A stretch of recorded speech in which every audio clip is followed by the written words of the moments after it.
Welcome to, oh man. Always happens once a week, doesn't it?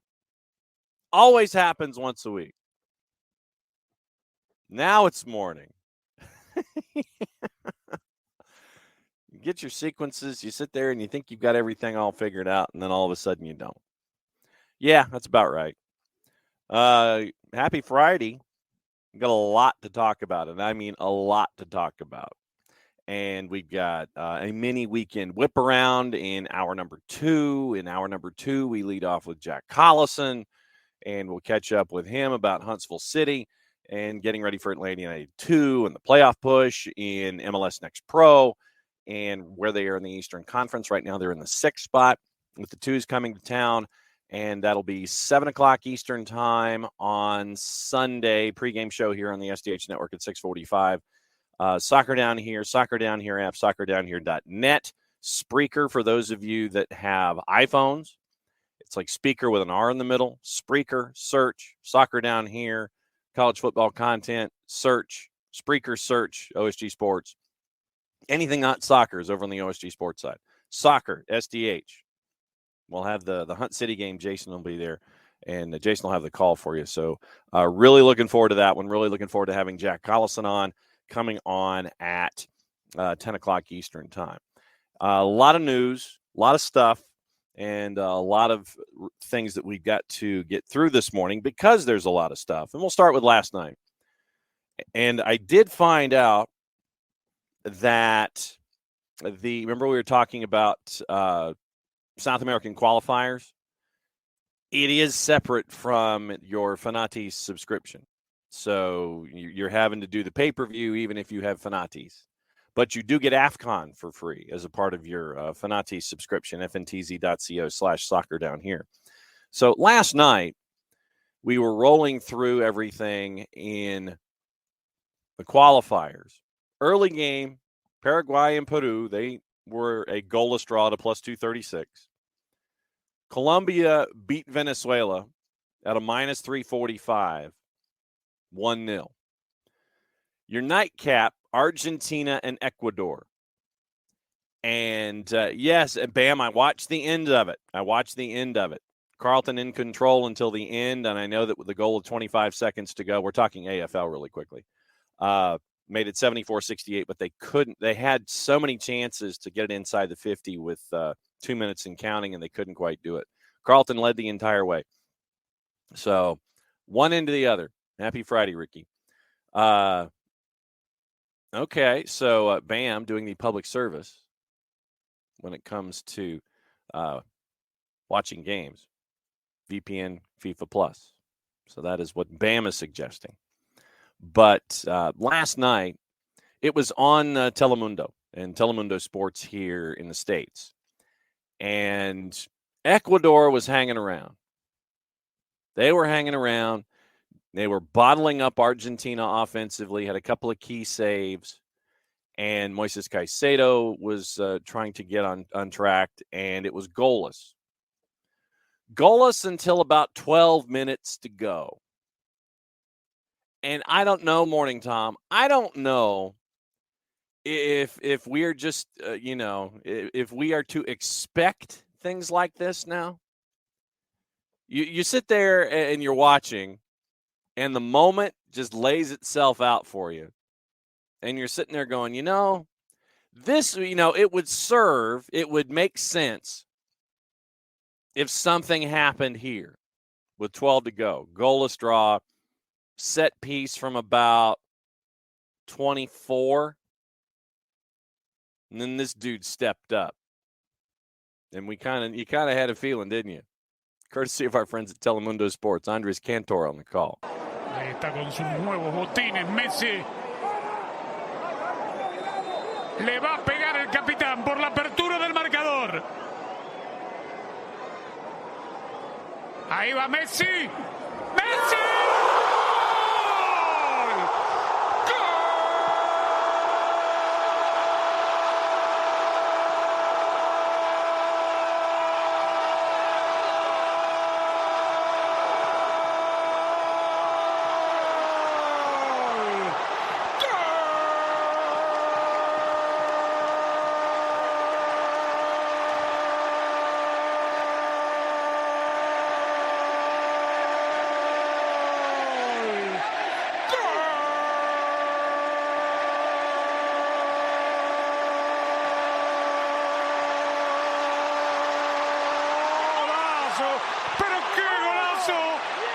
Otro más de Leo Messi.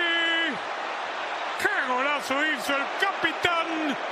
Gana Argentina 1-0 y acaba de alcanzar a Luis Suárez como el máximo goleador en la historia de la eliminatoria. 29 en 61 partidos, 104 en 176 con la camiseta albiceleste.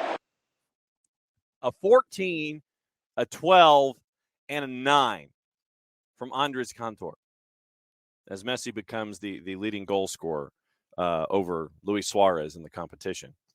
A 14, a 12, and a 9. And, you know, when I pull in Andres Cantor, you don't need any kind of, you need no translation whatsoever. None, zero, none at all. And it's a joy to listen to calls like that. Argentina obviously would win 1-0. And like I said, I think we're to the point now where we just kind of expect this stuff to happen. I don't know if that's dangerous or not, but you're like, yep, this would be a moment that would serve for Lionel Messi. Sure enough, you got that. And Andres Cantor out of the blocks in this window. A hold note for 14 seconds, a hold note for 12 seconds, and a hold note for 9 seconds. The man is amazing. He always will be. Yes, commercials during matches are a sin. Tom, like I said, I found out that you had to do pay-per-view for those as well. But yeah, keep an eye on Argentina and Brazil on Univision, Telemundo, all of those. Yeah. So, morning, Five Stripe. Welcome back. But, you're just kind of like, you just expect moments like that. So, Argentina wins 1-0. And Scaloni, manager Lionel Scaloni, basically said, yeah, if you can find a competition that's more difficult than this one, I'd love to hear about it. I think Scaloni's correct. But Ecuador, once again, remember, Ecuador comes into the competition on a federation decision to dock themselves 3 points. So Ecuador, remember, 6 in, 7 play in, 8, 9, and 10 don't. And we're just starting the 26th cycle. We're starting the 26th cycle with wins of Argentina and Colombia, Paraguay and Peru get draws and drawing each other, and then Venezuela and Ecuador, you're losers. So you end up with that being day one. So like I said, keep an eye on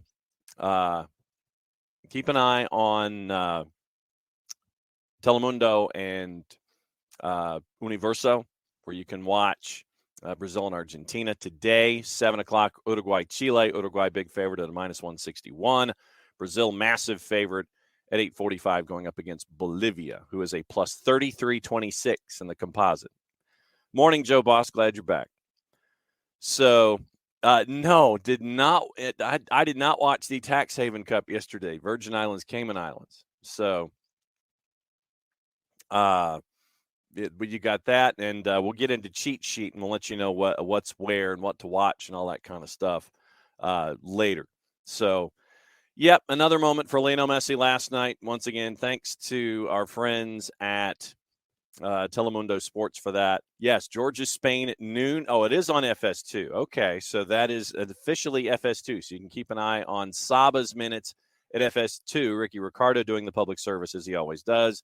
Gigi played 17 minutes plus stoppage, so Gigi got 20 in. Abram played the whole match for Peru. So that's where we are from an international sense. Yes, I have heard Joe Boss is doing a public service as well. Knee replacement sucks initially. Not wrong. All right. So, yes, exactly. Hutch. Who knew Messi would bloom so late in his career like this? I've heard he's pretty good at the soccering. All right. So, we do have some stuff. We do have stuff to talk about. So, we'll go here.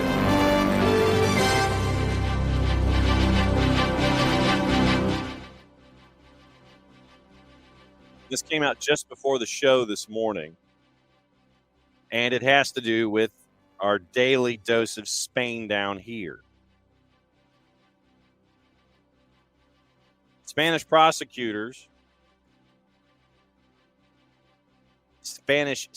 prosecutors, this is from our friends at the AP. Spanish state prosecutors have accused Luis Rubiales of sexual assault and coercion for kissing Jenny Hermoso without her consent. The country's prosecutor's office said this morning, our time.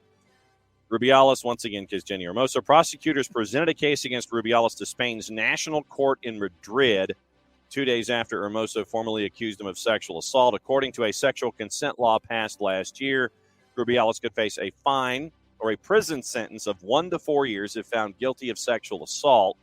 The new law eliminated the difference between sexual harassment and sexual assault, sanctioning any unconsented sexual act. Prosecutors added Friday Rubiales could have committed an act of coercion when, according to Hermoso, he pressured her to speak out in his defense immediately after the scandal erupted regarding his behavior. Rubiales has insisted the kiss was consensual. Once again, this is from our friends at the AP. Hermoso has denied that in statements issued by her and her players' union. Prosecutors have asked the judge that Rubiales appear before a court to give preliminary testimony. If the national court judge agrees to hear the case, it would lead to a formal court investigation that will end with a recommendation for the case to either be dismissed or go to trial. Rubiales was suspended from his post by FIFA back on the 27th, the day after he refused to step down when he delivered the defiant speech, the one we keep talking about where you want to bang your shoe on the dais, on the lectern, where he said he was a victim of a witch hunt by false feminists. Banned from his post for 90 days while FIFA disciplinary judges considered his case. Soccer governing body can impose sanctions on individuals ranging from warnings and fines to suspensions. Rubiales also faces action from the Spanish government.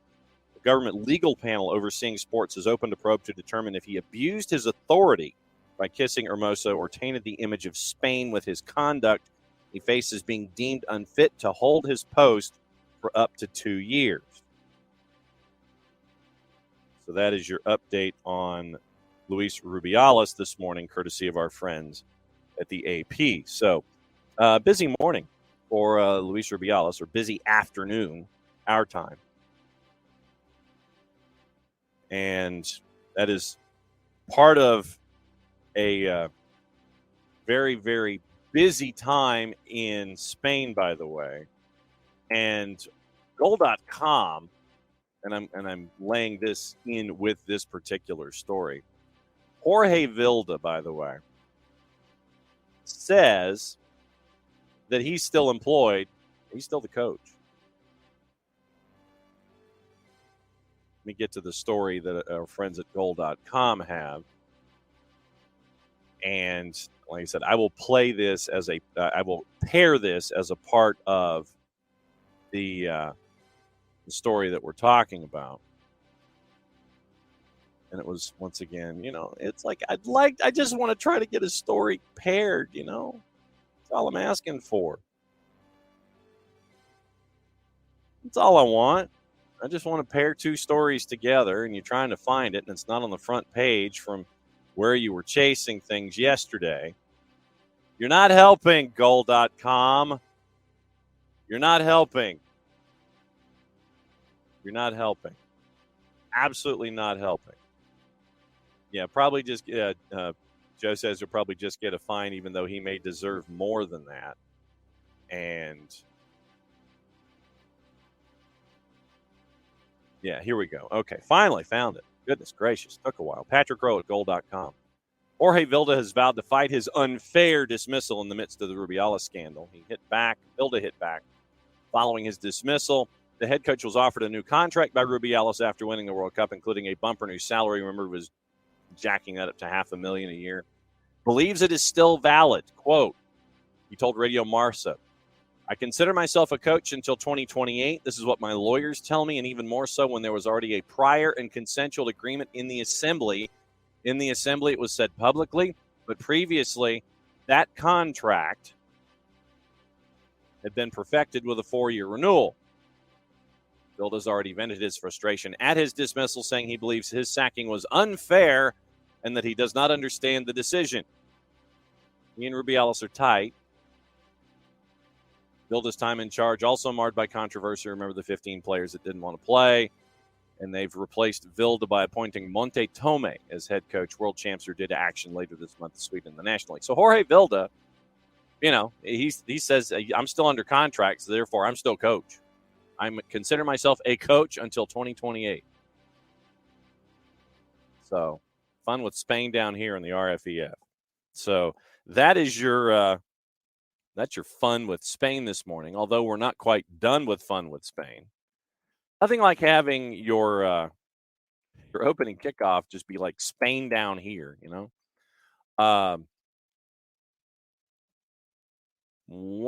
we go. Okay. And it has to do with our friend Chris Moore over at World Soccer Talk. Players in the top women's league in Spain have decided to plan a strike based on pay discrepancies. Liga F players announced the strike just days prior to the start of the season. Athletes will remain on the sidelines for 2 full weeks. So Liga F players on strike. Comes as players have failed to reach an agreement with league officials regarding minimum wage.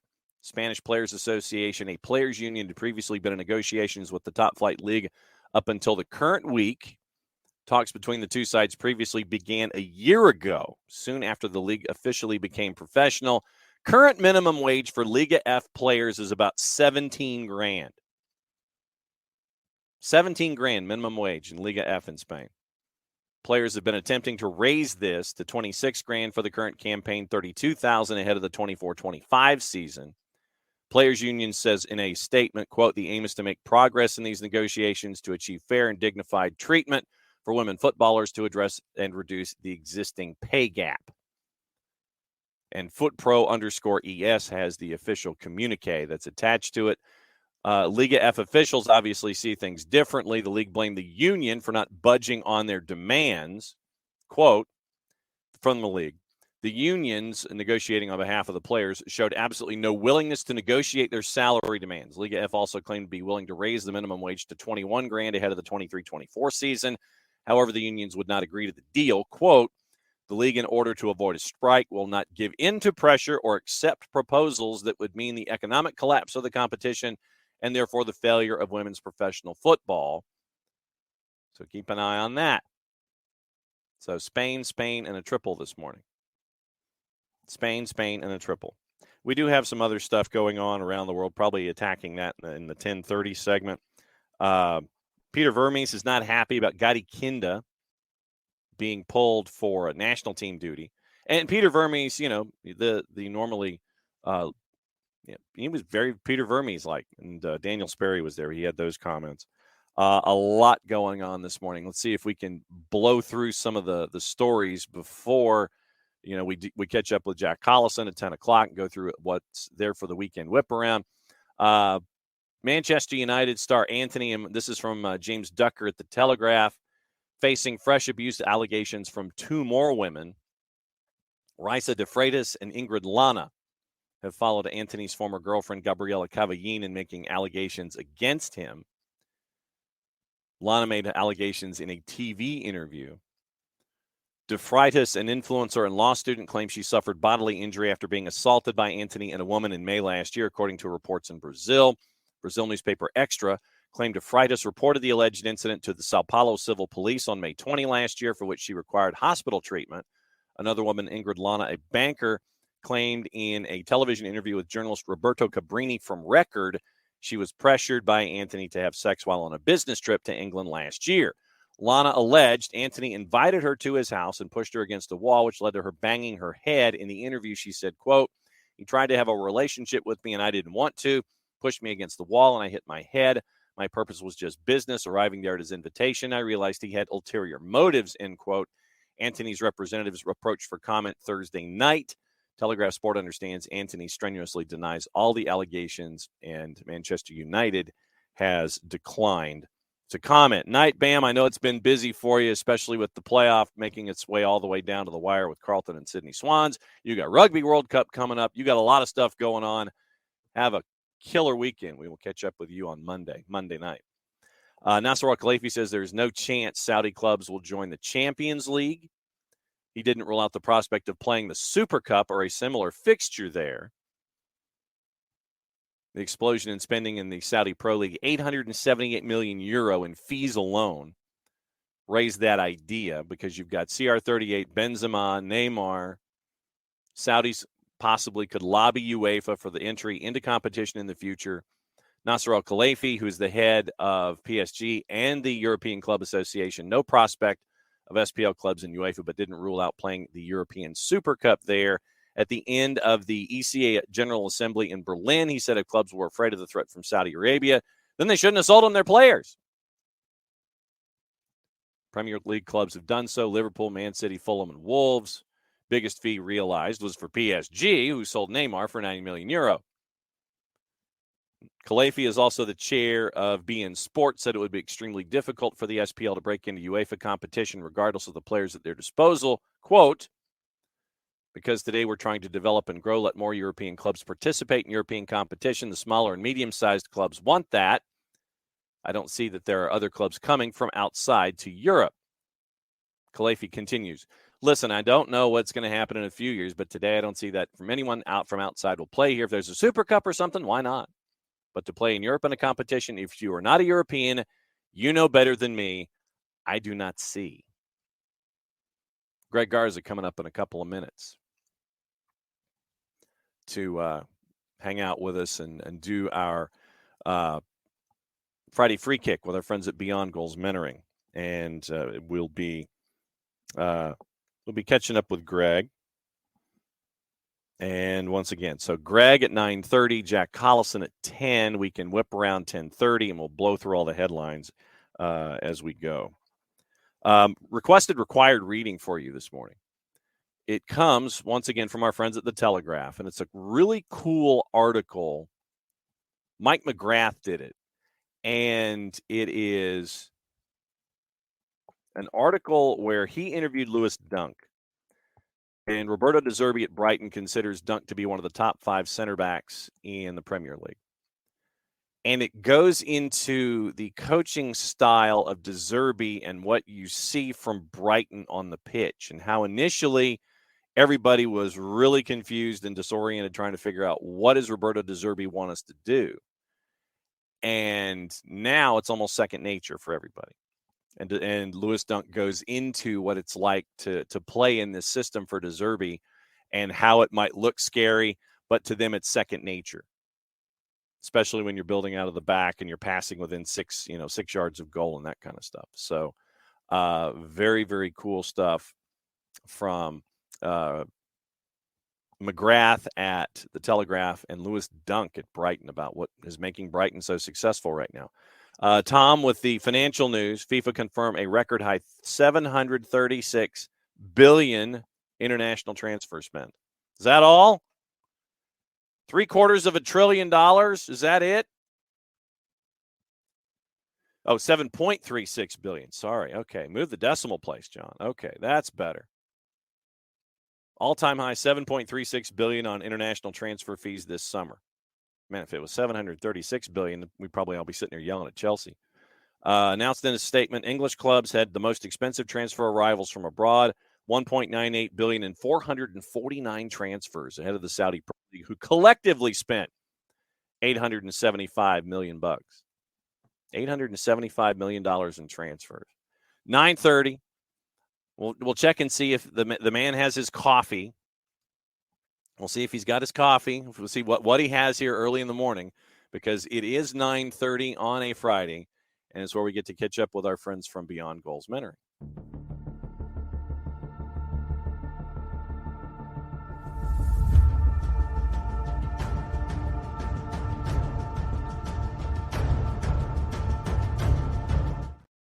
Greg Garza hanging out with us. Good morning. All right, so you now what folks may not necessarily know about how we structure these things. We have a green room, And I can see into the green room when you or Michael or any of our guests jump in, and I can kind of see what's going on behind the scenes. I mentioned cup of coffee, and you gave me the Dikembe Mutombo finger wag. I've already had 2 cups this morning. I'll go get some more. I actually ran out of Nespresso pods this morning, so what? We'll get some more. Yeah. What? How do you run out of Nespresso pods, sir? I don't know, man. I need to go get some more. When it comes to stuff in the morning with your morning routine, and how did you settle on coffee? Because I'm not a coffee person at all. And I know you're a Mountain Dew guy, right? It is right here. There you go. It is right here. Yeah. But the thing is, I could have it and I could still go to bed. I'm same way with coffee. I think it happened when I moved to Brazil. When I moved to Brazil as a kid, we would right before the game they would make us take like a shot of espresso. Wow. That was like at 12 years old. And I think it happened there, man. That was the end of it. That was the end of it, and it just got something that became more of, like you said, like a morning ritual routine rather than anything else. Just because, I was kind of bred into it when I moved to Brazil. 12 years old, and they're giving you shots of espresso? Yeah, right before the game, they would give us this little shot. They'd have it in like a big, like in a little igloo cooler or something like that. And you just go, you get your little, they had literally these little plastic cups right before the game. You take a shot and you were good to go. I mean, just to give you that extra little boost. I mean, extra little boost, I guess, at 12 years old. Who knows? That's what I'm saying. It's like you get an extra boost at 12 years old, man. I'm like, that's definitely a way to get, locked into an idea. For sure. We started the show with what happened last night in CONMEBOL. They're already starting their qualifying for the 2026 World Cup, and some dude named Messi. I don't know if you've heard of him. He seems to be okay at this soccering thing. And it was like 78th minute. They're goalless with Ecuador, and it's a free kick just outside of the D. So it's like from 24 yards out.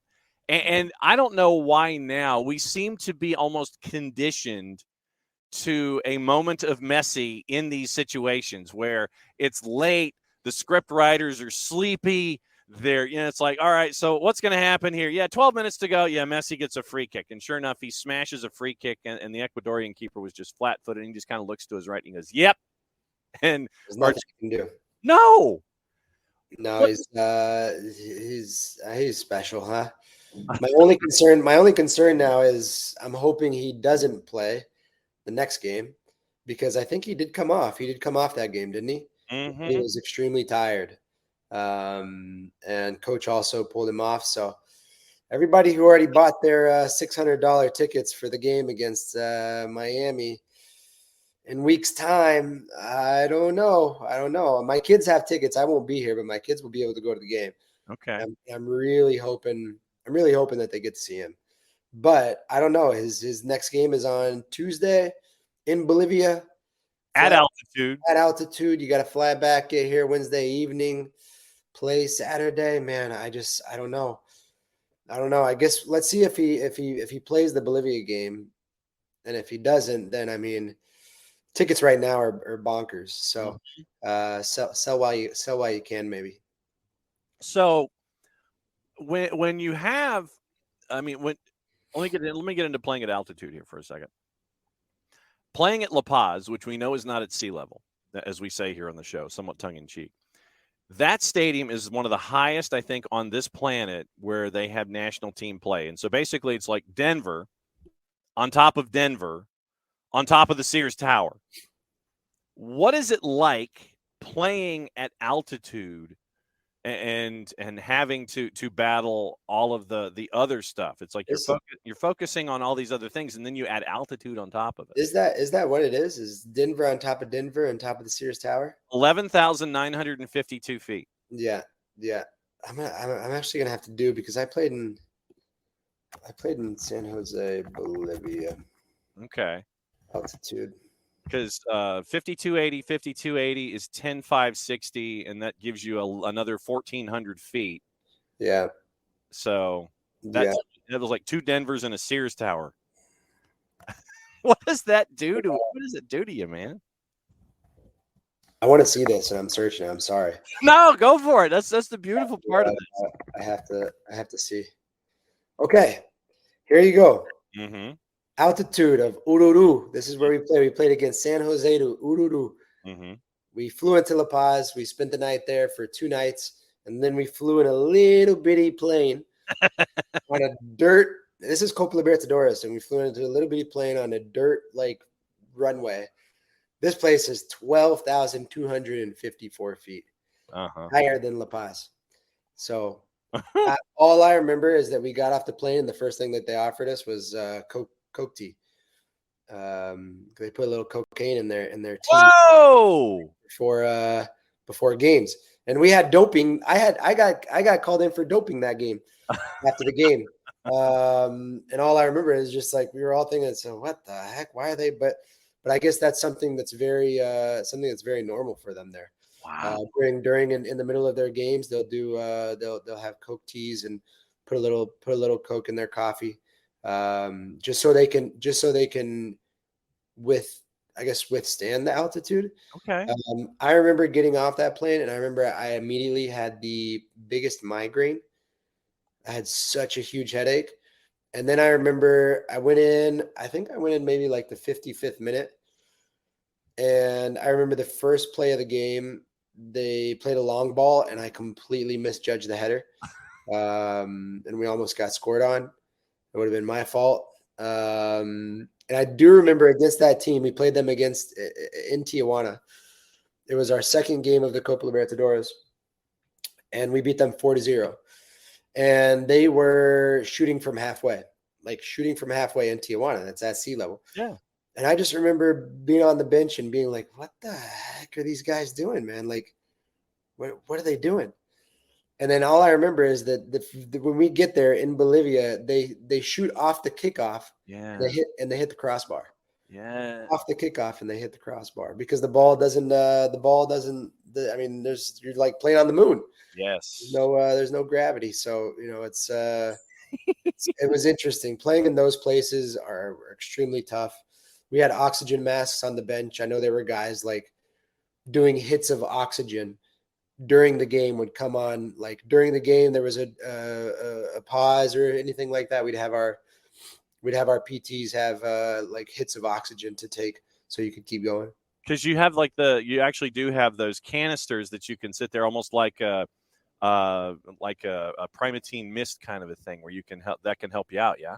Exactly that. Yep. They had the mini canisters to where you could just kind of take a puff. Wow. I'm assuming, you get some albuterol in there, you get something to open up the lungs, but I mean, those were tough places to play. And in Mexico in general as well. As I give the example, I wonder what the Leagues Cup would have been if a lot of these teams had to play in Mexico. Yeah. I think it would have been a lot different. Different environments, hostile environments, but you're also playing in places to where there's a lot of altitude. Mexico City, a lot of altitude. Pachuca, a lot of Hidalgo, a lot of altitude. Toluca, a lot of altitude. So when you talk to your mentees, does the idea of playing on the road in hostile environments and how to handle noise, does that ever come up? Other than just handling their parents, I think they're okay for right now. One thing that I do encourage my mentees, and I had a session yesterday about this actually, was just the value of communication on the field and understanding how to make yourself known on the field. Because us as players, like we always develop like these whistling techniques to call for the ball, because if you're field level and the next time you notice somebody calling for the ball or switching the point of attack, I can guarantee you they're not screaming for it, because nobody's going to be able to hear him because of the stadium. Okay. But a whistle, you can hear a whistle. And that was the way I called for the ball. I always called for, I can whistle without, using my fingers, but it's just a whistle. And I don't know if I learned that in Brazil as well. Who knows where I got that out of, but most guys will whistle. There's some pretty interesting guys too. Guys will do like kissing gestures, like to call for the ball. Because there's certain things that I think you can hear when you're on the field that you can't hear somebody yelling. Like if I'm on the other side of the field and I needed, I don't know, I'm giving an example, Carlos Carmona or Eric Remedi to see me on the other side of the field, well, my whistle was going to be a lot more useful than just calling for it. But just calling for it, there's no way in heck anybody's going to hear you. Because you end up being the same amount of noise as everybody else. It's the same. Exactly that. So you gotta like change your tone. That's I think back. There's a lot of South American guys that will do like a kissing technique. Like I don't even want to do it on this, but they would just do like the kissing, kind of like sucking their lips to where it would create this different sound to where you would know where they were. And that's pretty interesting now that I'm thinking about it. Well, but I mean, it makes a whole lot of sense that you have to find different ways to communicate in a situation where there is all of the noise and the chanting, because as you say, if you're yelling, your voice just gets added to the yelling. And so it's just that same kind of cacophony that's there. But if you come up with a different way to communicate, then your teammates around you know, it's like, okay, that's so and so. Did you have was your whistle the same no matter what the teammate was, or was it different for trying to communicate with different teammates? Same whistle. Yeah, same whistle. Just to help them know that I was there. Okay. When you mentioned parents, I get when I talk to you and Michael, parents come up a lot, and how they are trying to continue to be a part of their athletes' growing life, growing abilities, as they continue to try to improve and figure out what level they're going to be at when it comes to being a soccer player. I mean, I don't want to say it's concerning, but it just seems to be consistent. Are parents learning about letting go, drifting back, letting the professionals handle the situation, or do you still have those parents?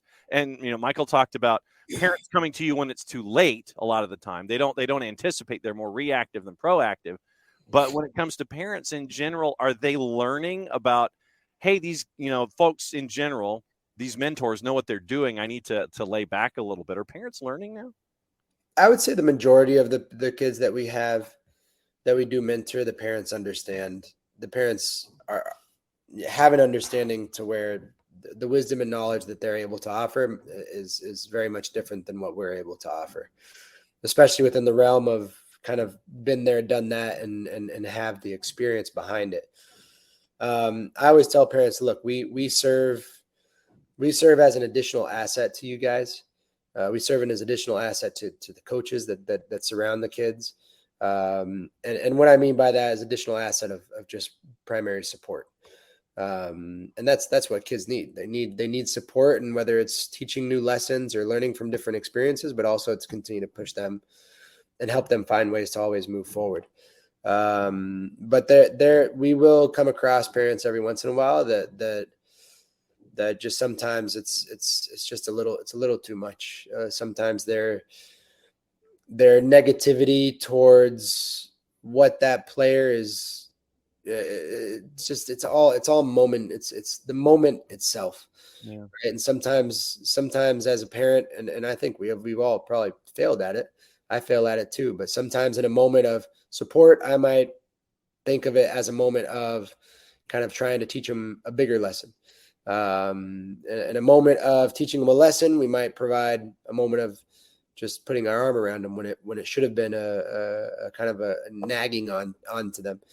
But they're I would say most of the kids that are in our program, the parents have a pretty good understanding and kind of lay back, lay low.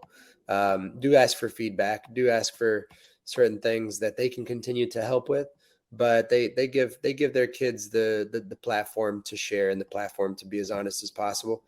And we've had some parents that are even, I mean, sometimes are amazing to where, hey, what are ways that I can help? What are ways that, I can continue to provide support? And we'll do parenting sessions as well. Huh. That's always a good one. That's always a cool one. And sometimes it's just understanding the confusion behind youth soccer. What pathway is the best? What what route do we need to take to continue our kids' development? And there's a lot of people out there that don't understand youth soccer. I'm still learning it, being retired now. So, I think it does help for a parent to be involved in their kids' sports. Now, I don't believe it should be one to where it's going to, maybe be a downfall of that kid's development in regards to how hard you are on them. When you look at all of this, I mean, it seems at times that being a mentor with all of these external factors, it sounds like a daunting task at times. It seems like it's a challenge to be a mentor with all of the noise that your mentees have to deal with, whether it's on the field or off the field, and all the noise that you have to deal with off the field and making sure the information gets on the field. How much of a challenge is it being a mentor? It comes with its challenges. There are moments.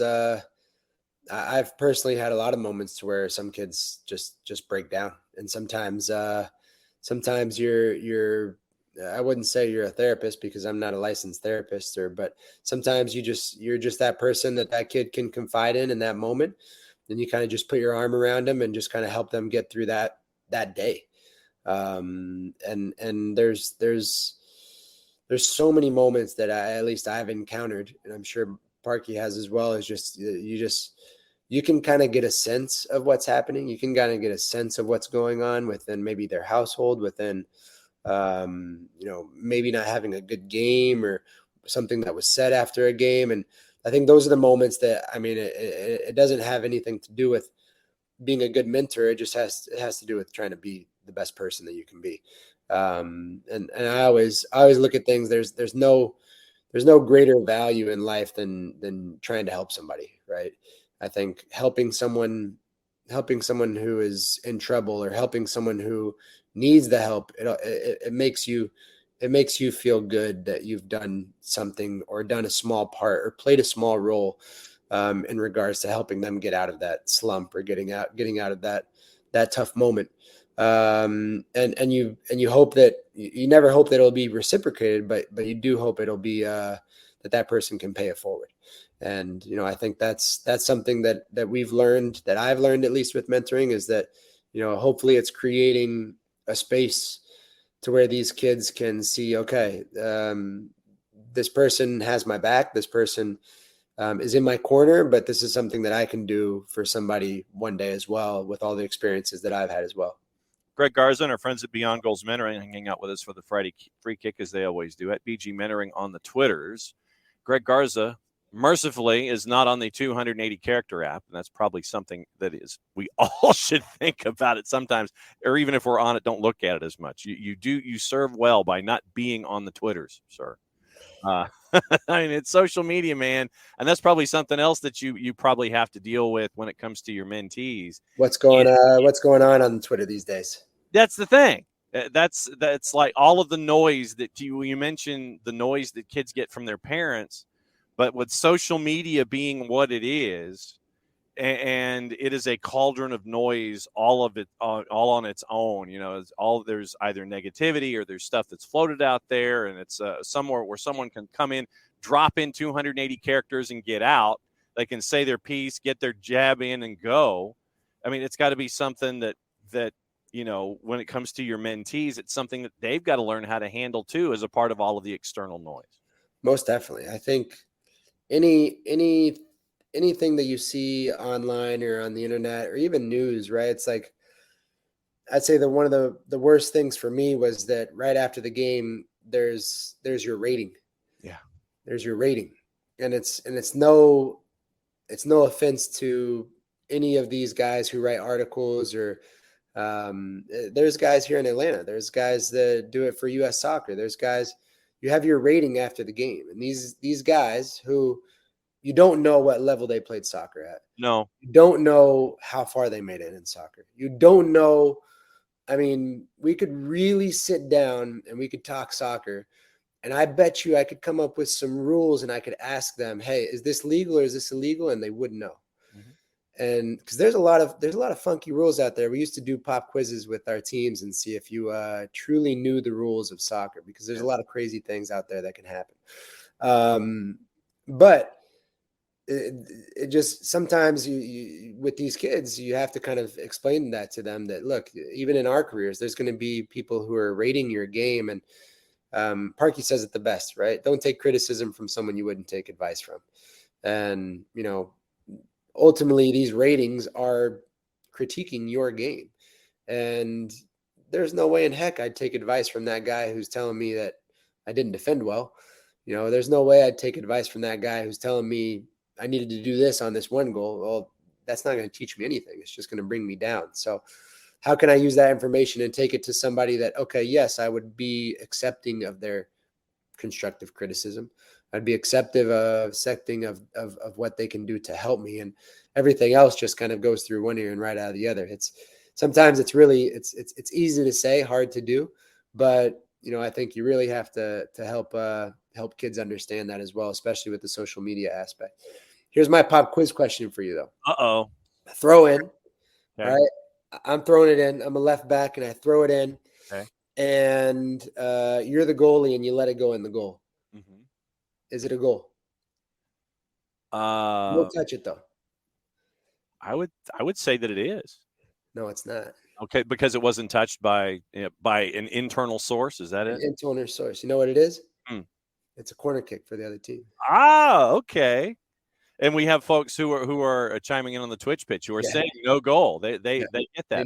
They knew. So we used to have these like round tables with Tijuana. When I played in Tijuana, we'd do like these round table. We'd have our dinner tables, and the coach would put like crazy questions. So you didn't know about the corner kick.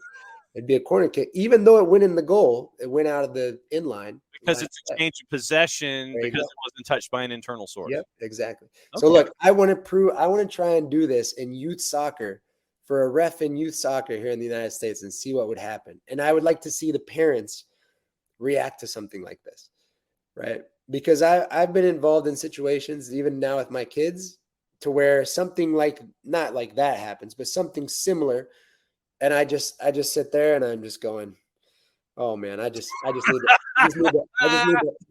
going to walk away in this moment. I'm not going to say anything. And I'm going to let all the parents, and I'm going to let all the refs and every single coach, I'm going to let them figure it out. But we used to play these games to where we do these like pop quizzes. And we'd actually do it for money, but you'd have each dinner table put in their money. And then the coach would do this like, the kind of questions on the board, and you'd get to pick which one you want. Oh, you get to pick which one you want? Oh, yeah. How did you do on these quizzes, by the way? Man, you would be surprised that there are so many rules within soccer that I believe probably players don't even know. Yeah. There's a lot of interesting ones out there. There's a lot of interesting, crazy rules that are out there. I watched one the other day that this Swedish third division team figured out how to. We talked about this, yeah. How to not be offsides. Uh-huh.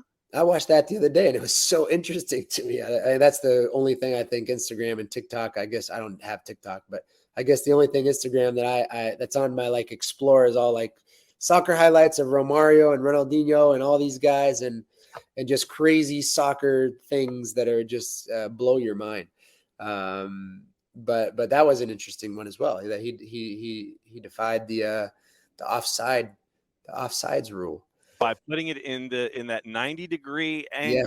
with the foot and the leg right there in that little 90-degree angle. Yes. where you flex your foot and have your leg. Yes. As long as you can hold it there. Yes. The guy can advance according to IFAB. And we have that as part of our required reading at the Guardian. Yeah. As long as you can hold it there, Duke can do whatever he wants. Yep.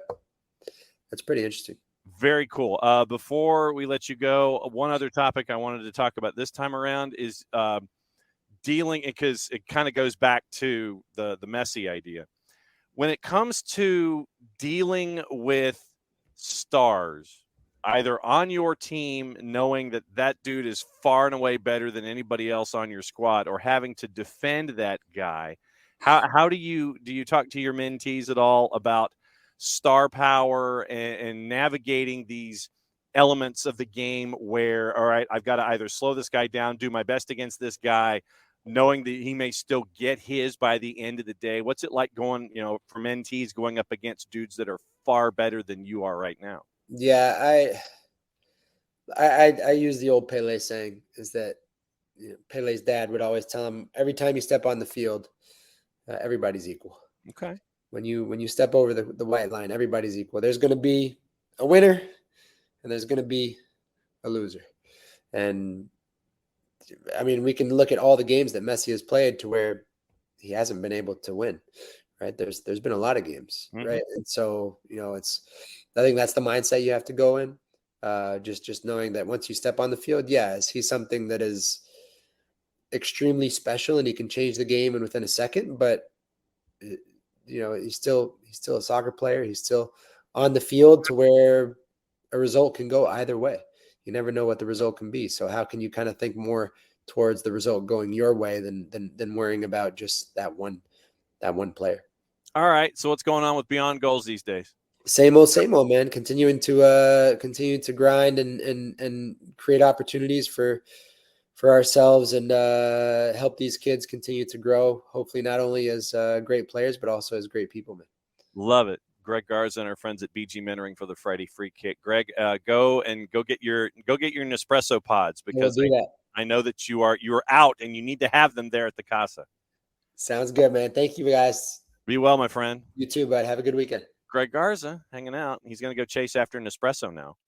And once again, great to our thanks to our friends at Beyond Goals Mentoring for availabilities with Greg and Michael and talking about mentees and talking about soccer and all this great stuff at BG Mentoring on the Twitters or the 280 character app or the X or whatever it is. And yeah, Shooter, we talked about Bruce Arena earlier in the week when we talked about Robin Frazier, and also in our conversation with Nico Moreno yesterday, which is also available on the network. And the idea that we have heard nothing. 35 days now, a month and 5 days. I think it was August 3rd. And we've heard nothing about what's going on up there. So we will, we'll see what's going on. Still have no answers about anything. And we will find out what is going on. We have someone else in the queue getting ready. So let me read my promo before we send us to Huntsville and catch up with Jack Collison, because we kind of need to pay some bills around here occasionally. So, and I thought that I had dumped the music, but I guess I didn't. Okay. So tell you what, we're going to start the rock music. Here we go. There's nothing like having music running for a full hour. All right.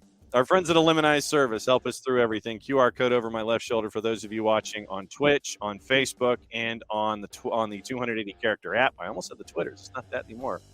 Rotor-free, clean, fresh air, one place you need to go. It's Eliminize Service. Eliminize deodorizing enclosed spaces like houses, apartments, and condos. They've created a customized solution that eliminizes all organic odors, including those like pets, cigarettes, and food. Realtors and property managers use Eliminize Service to eliminate bad odors, to help them sell or rent their homes that much faster.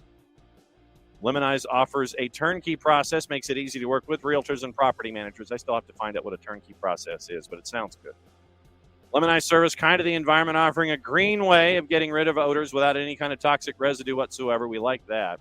Different than Febreze or other masking agents that you have either under the sink or above you in the cupboard, because when you reach under the sink or above you in the cupboard and you grab the masking agent and you spray it in the air, there's a reason they call it a masking agent. You're just masking the odors. You're not attacking the problem like our friends at Eliminize Service do with their proven scientific formula. Destroying odors down to the molecule. Pricing very, very easy, either by the cubic foot or parts per million, to come up with a price that is affordable for you, offering results in 24 hours or less. If you have any questions, frequently asked or otherwise, go to the website, eliminize.com. But do us a favor. This is where I grab my pen. after the .com, go /Atlanta so they know what part of the world that they are reaching, or that you are reaching out from, so they can help you with your problem. Full homework assignment.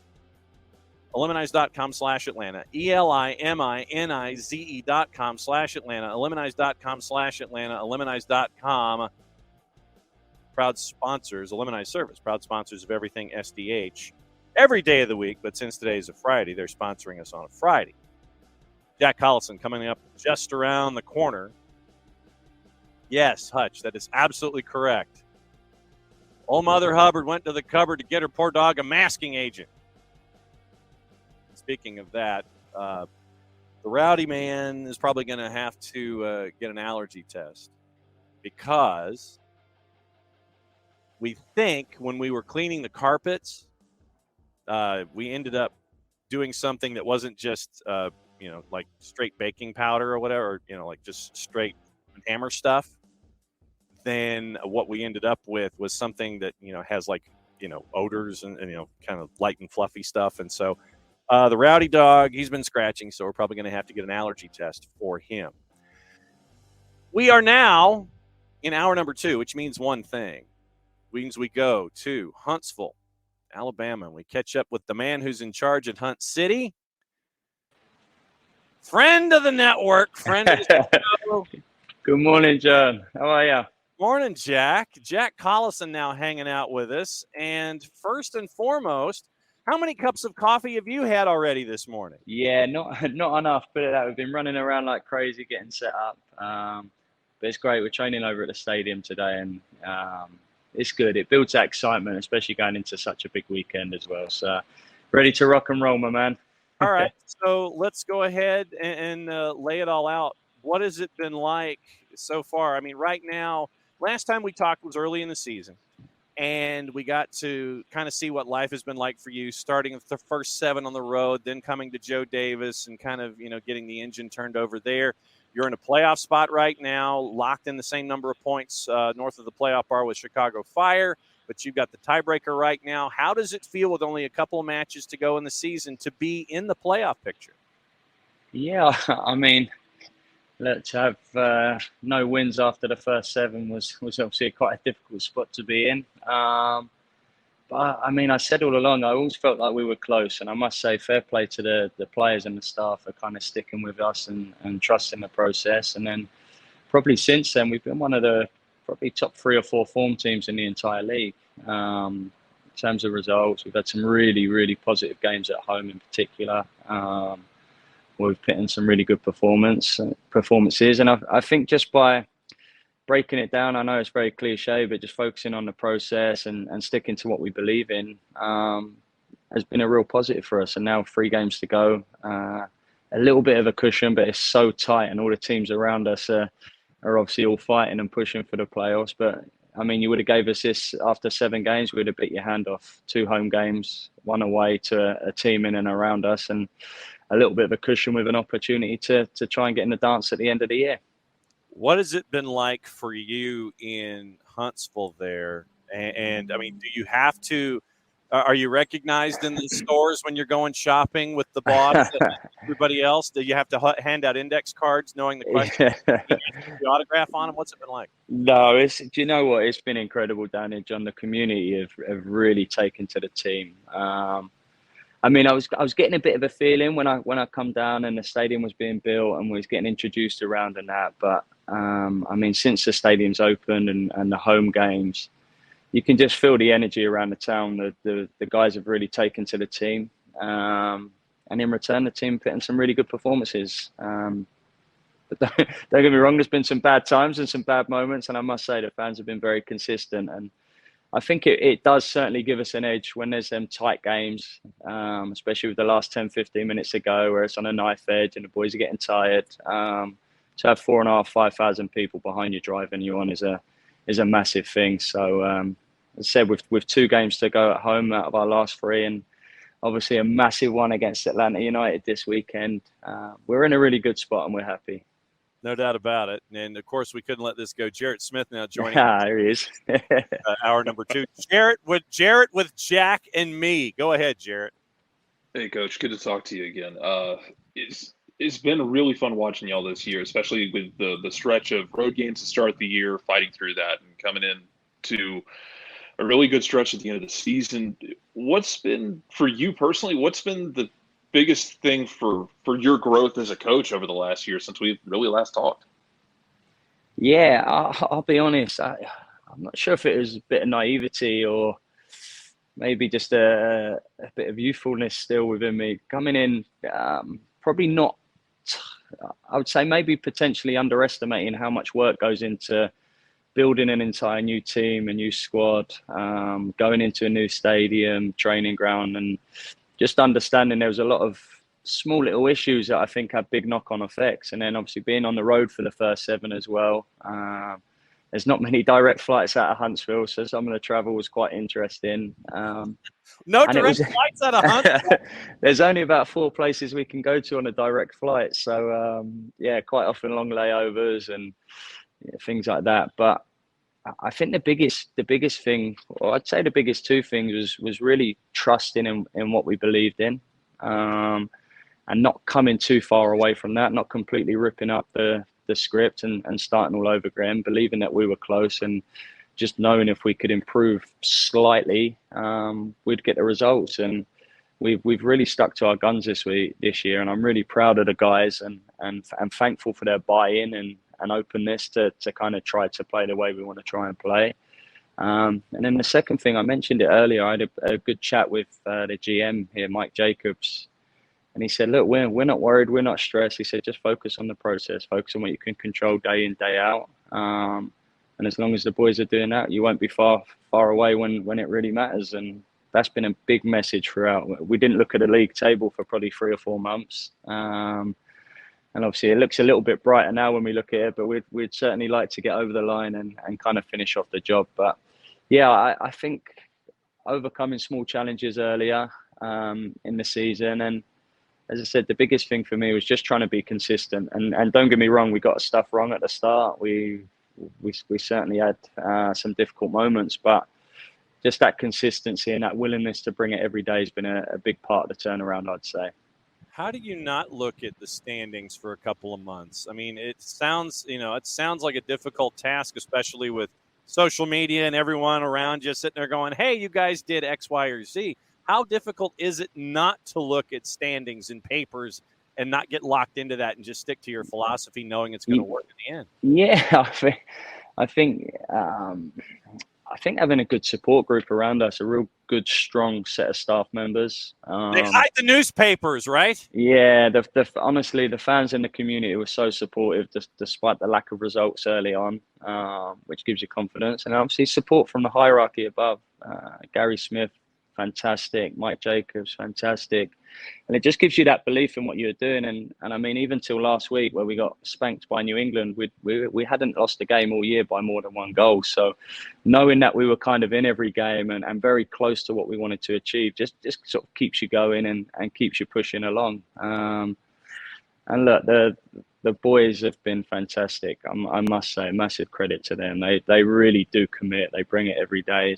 It's difficult for some of them because not playing on a weekend, training all week, and being in and out of the team. There's obviously a lot of rotation and movement that happens sometimes. But as a group, I couldn't be happier and prouder of them. And I'm really, really hoping that we've got enough to get them in the dance at the end of the year, because their work ethic, their humility, their belief in what we're trying to do has been great this year. So I'm just really proud and really pleased of them. Halftime with Jack Collison at Hunt City. Jarrett, go for it. We know Nicky Law was part of the on the field activities early in the season, shifting more into a coaching role. How much is it to help to be able to communicate with a guy like him, in that you are not far removed from playing yourself and being able to kind of relate to him in that transitional moment to kind of help make it easier for him? Yeah, I mean, we were very fortunate. Nicky and I had a fantastic relationship, and part of our job here as well is not only trying to develop the players and push them on into bigger and better and better opportunities. It's the same with the staff. We talk quite openly about us being a real sort of developmental sort of team. And obviously for Nicky, not only was he one of the best players in the USL last year, and certainly at the start of the year for us, he's just a wonderful human. And for me and the staff, it was great to have someone to bridge the gap in terms of constant messages. The same messages come in all the time, not only from us guys, but also with Nicky and John Berner as well, who's been the goalkeeper coach, player coach. And I think it's certainly helped us sort of stay consistent with what we're trying to do. And obviously with Nicky, he's made such a good impression at Tampa last year. They wanted to give him the opportunity to come back and lead them now. And I actually went down on the weekend to watch him play Hartford. We had a couple of days off, so it's great to get down there and spend some time with him and kind of catch up and see how he's doing. But we're really proud of playing a small part in his journey as well. And if we can do that along the way whilst trying to win some games, then we feel like we're doing a good job. You mentioned the conversations that you have with folks like Gary and Mike Jacobs. Question from Kefsey in the Twitch pitch. How often are there conversations with the Nashville staff? Yeah, good question. I mean, Gary's been great. Honestly, we spent the first week as an entire staff at Huntsville away with the first team. So in terms of trying to build that bridge and that alignment and understanding obviously how the first team work and getting a grip of Gary's expectations, because ultimately he's choosing the team and he's going to be the one who's kind of selecting our players who he feels are ready to come up. So I think having that open-ended conversation with him is great. As I said, the support from above with Mike Jacobs, with John Ingram, the owner, Ian Eyre, they've come to away games. They come to Crown Legacy. Mike turned up in New York, and they're regular down to our games here, even though we're an hour and a half away, which I think shows, one, they're invested, and two, is a great sign for these boys that, look, there's eyes on them the entire time. We tell them, but to actually physically see these people there who are going to be deciding their futures is great. So look, there's things we need to improve on and things we haven't got right this year, obviously being a standalone team an hour and a half away. But in terms of that constant communication, that's been consistent right throughout the year. And obviously it makes my job a hell of a lot easier. Jarrett, go for it. In looking at some of the guys that you've had who have really, I guess the thing that sticks out to me is from the game from Atlanta, where you go down and then come storming back and just kind of bludgeon everybody for the last 20 minutes in that game. One of the things we talked about last year when you were here was guys learning how to hate losing and learning how to finish things off. How has that been this year with a lot of young players, about getting them into that mindset of being ruthless and finishing things off? Yeah, that's a constant word we use, that ruthlessness and just being relentless. And I think you saw a lot of it when we were at Atlanta, just trying to be, no matter who we're playing, almost with them young players, using that youthfulness and that fearlessness that they bring every single week. And I think what you get with young players is inconsistency. And you can see even within games, really good for 20 minutes. I mean, we played a game at home against New York and 3-0 up at halftime and we lost 4-3. But when they do get it right, it's so fun to watch. And we've had periods this year. We played Orlando here, ended up winning 6-2, scored 3 or 4 in the second half. Same against St. Louis, 3 goals in the second half. Same against Philadelphia, 3 goals in the second half. So when we do get it right and the attacking players we have got at our disposal do click, they're just so fun to watch. And they all bring something different to the party.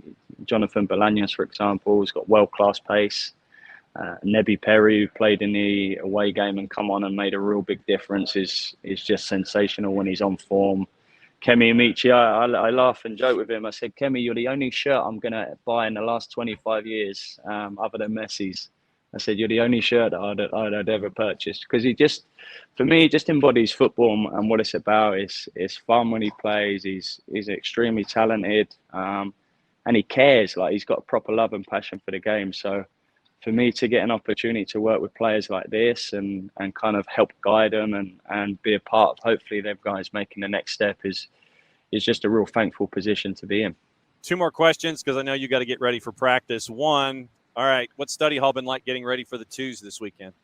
Yeah, no, I've been doing a little bit of digging, been trying to get into them, but they've been very tight-lipped down there. But look, they've been similar to us, I think. When they've got it right, they've been fantastic. Obviously struggled a lot on the road this year. which has probably been the downfall because the home form's been pretty good.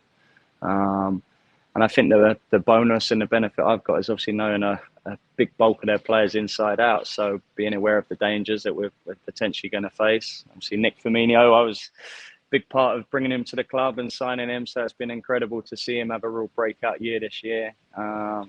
Luke Brennan, for me, is probably still one of the most dangerous direct wingers in the league who can turn a game within seconds. So obviously being aware of that. But on the flip side, it's trying to find them small little wins and where we can really sort of hurt Atlanta and try and enforce our game. So it's actually set up to be a really good game. So hopefully it brings some goals and gets a few smiles on some people's faces. All right. And then last question comes from Jason Nix. How do you feel about your Hammers in the top 4, and will they be there at the end of the season? I know. I said I haven't looked at our league table for a few months in between the season, but I can't stop looking at the Premier League at the moment. It's great, isn't it? Just before City played, they were top for 24 hours, I think, 2 weekends on the bounce. So, no, they've been phenomenal. I must admit, looking at the fixtures at the start of the year when you got Chelsea, Brighton away, 2 real tough ones coming up next. There's always a bit of a worry, but, 10 points out of the first 4, some return, and great to see the new signings having such a big impact as well. My friend, it's always great to catch up with you. Thanks for parachuting in before practice. Jason will be up there this weekend. And brilliant. Really looking forward to a great matchup with you and the Twos this weekend, 7 o'clock Eastern time, Sunday night. Jack Collison, head coach, Huntsville City Football Club. Thanks, John. Cheers, Jarrett. Be good, y'all. Cheers, Jack. Take care. Man. That's Jack Collison. Jack Collison hanging out with us. And nothing like getting the opposition coach, Jarrett? It helps when we got to banter with him for games last year. It kind of helps, makes it easier. Yeah, exactly. So there's that. Yep, and once again, quick reminder: 6:45 pregame on Sunday. Kickoff a little after 7 o'clock, and looking forward to the broadcast with Jason and everybody up there.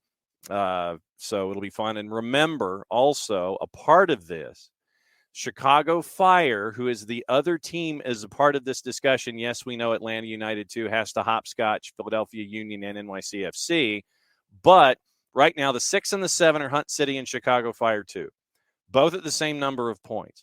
Chicago Fire's match will have completed by the time Atlanta and Hunt City will have started. So Atlanta 7 points back with 3 to play. They've got the margin of error is right now with this match matching or exceeding what Chicago Fire do.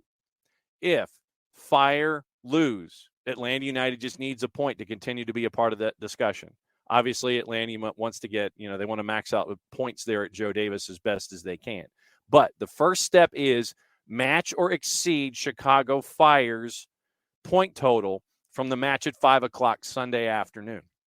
Then they can figure out what they need to do and continue to try max out points at Joe Davis against Hunt City. Then they come back, face Inter Miami next Sunday, the 17th. Inter Miami, once again, one of the first teams eliminated.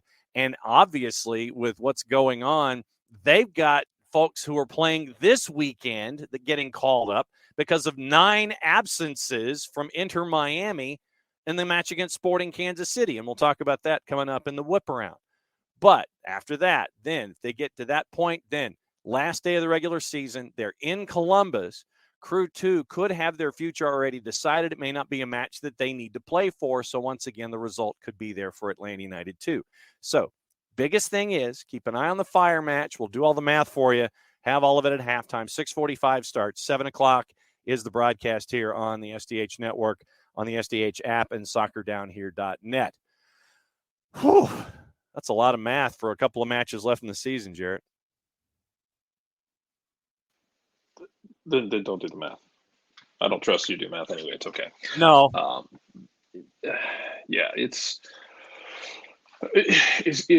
this thing where they put themselves in a tight spot.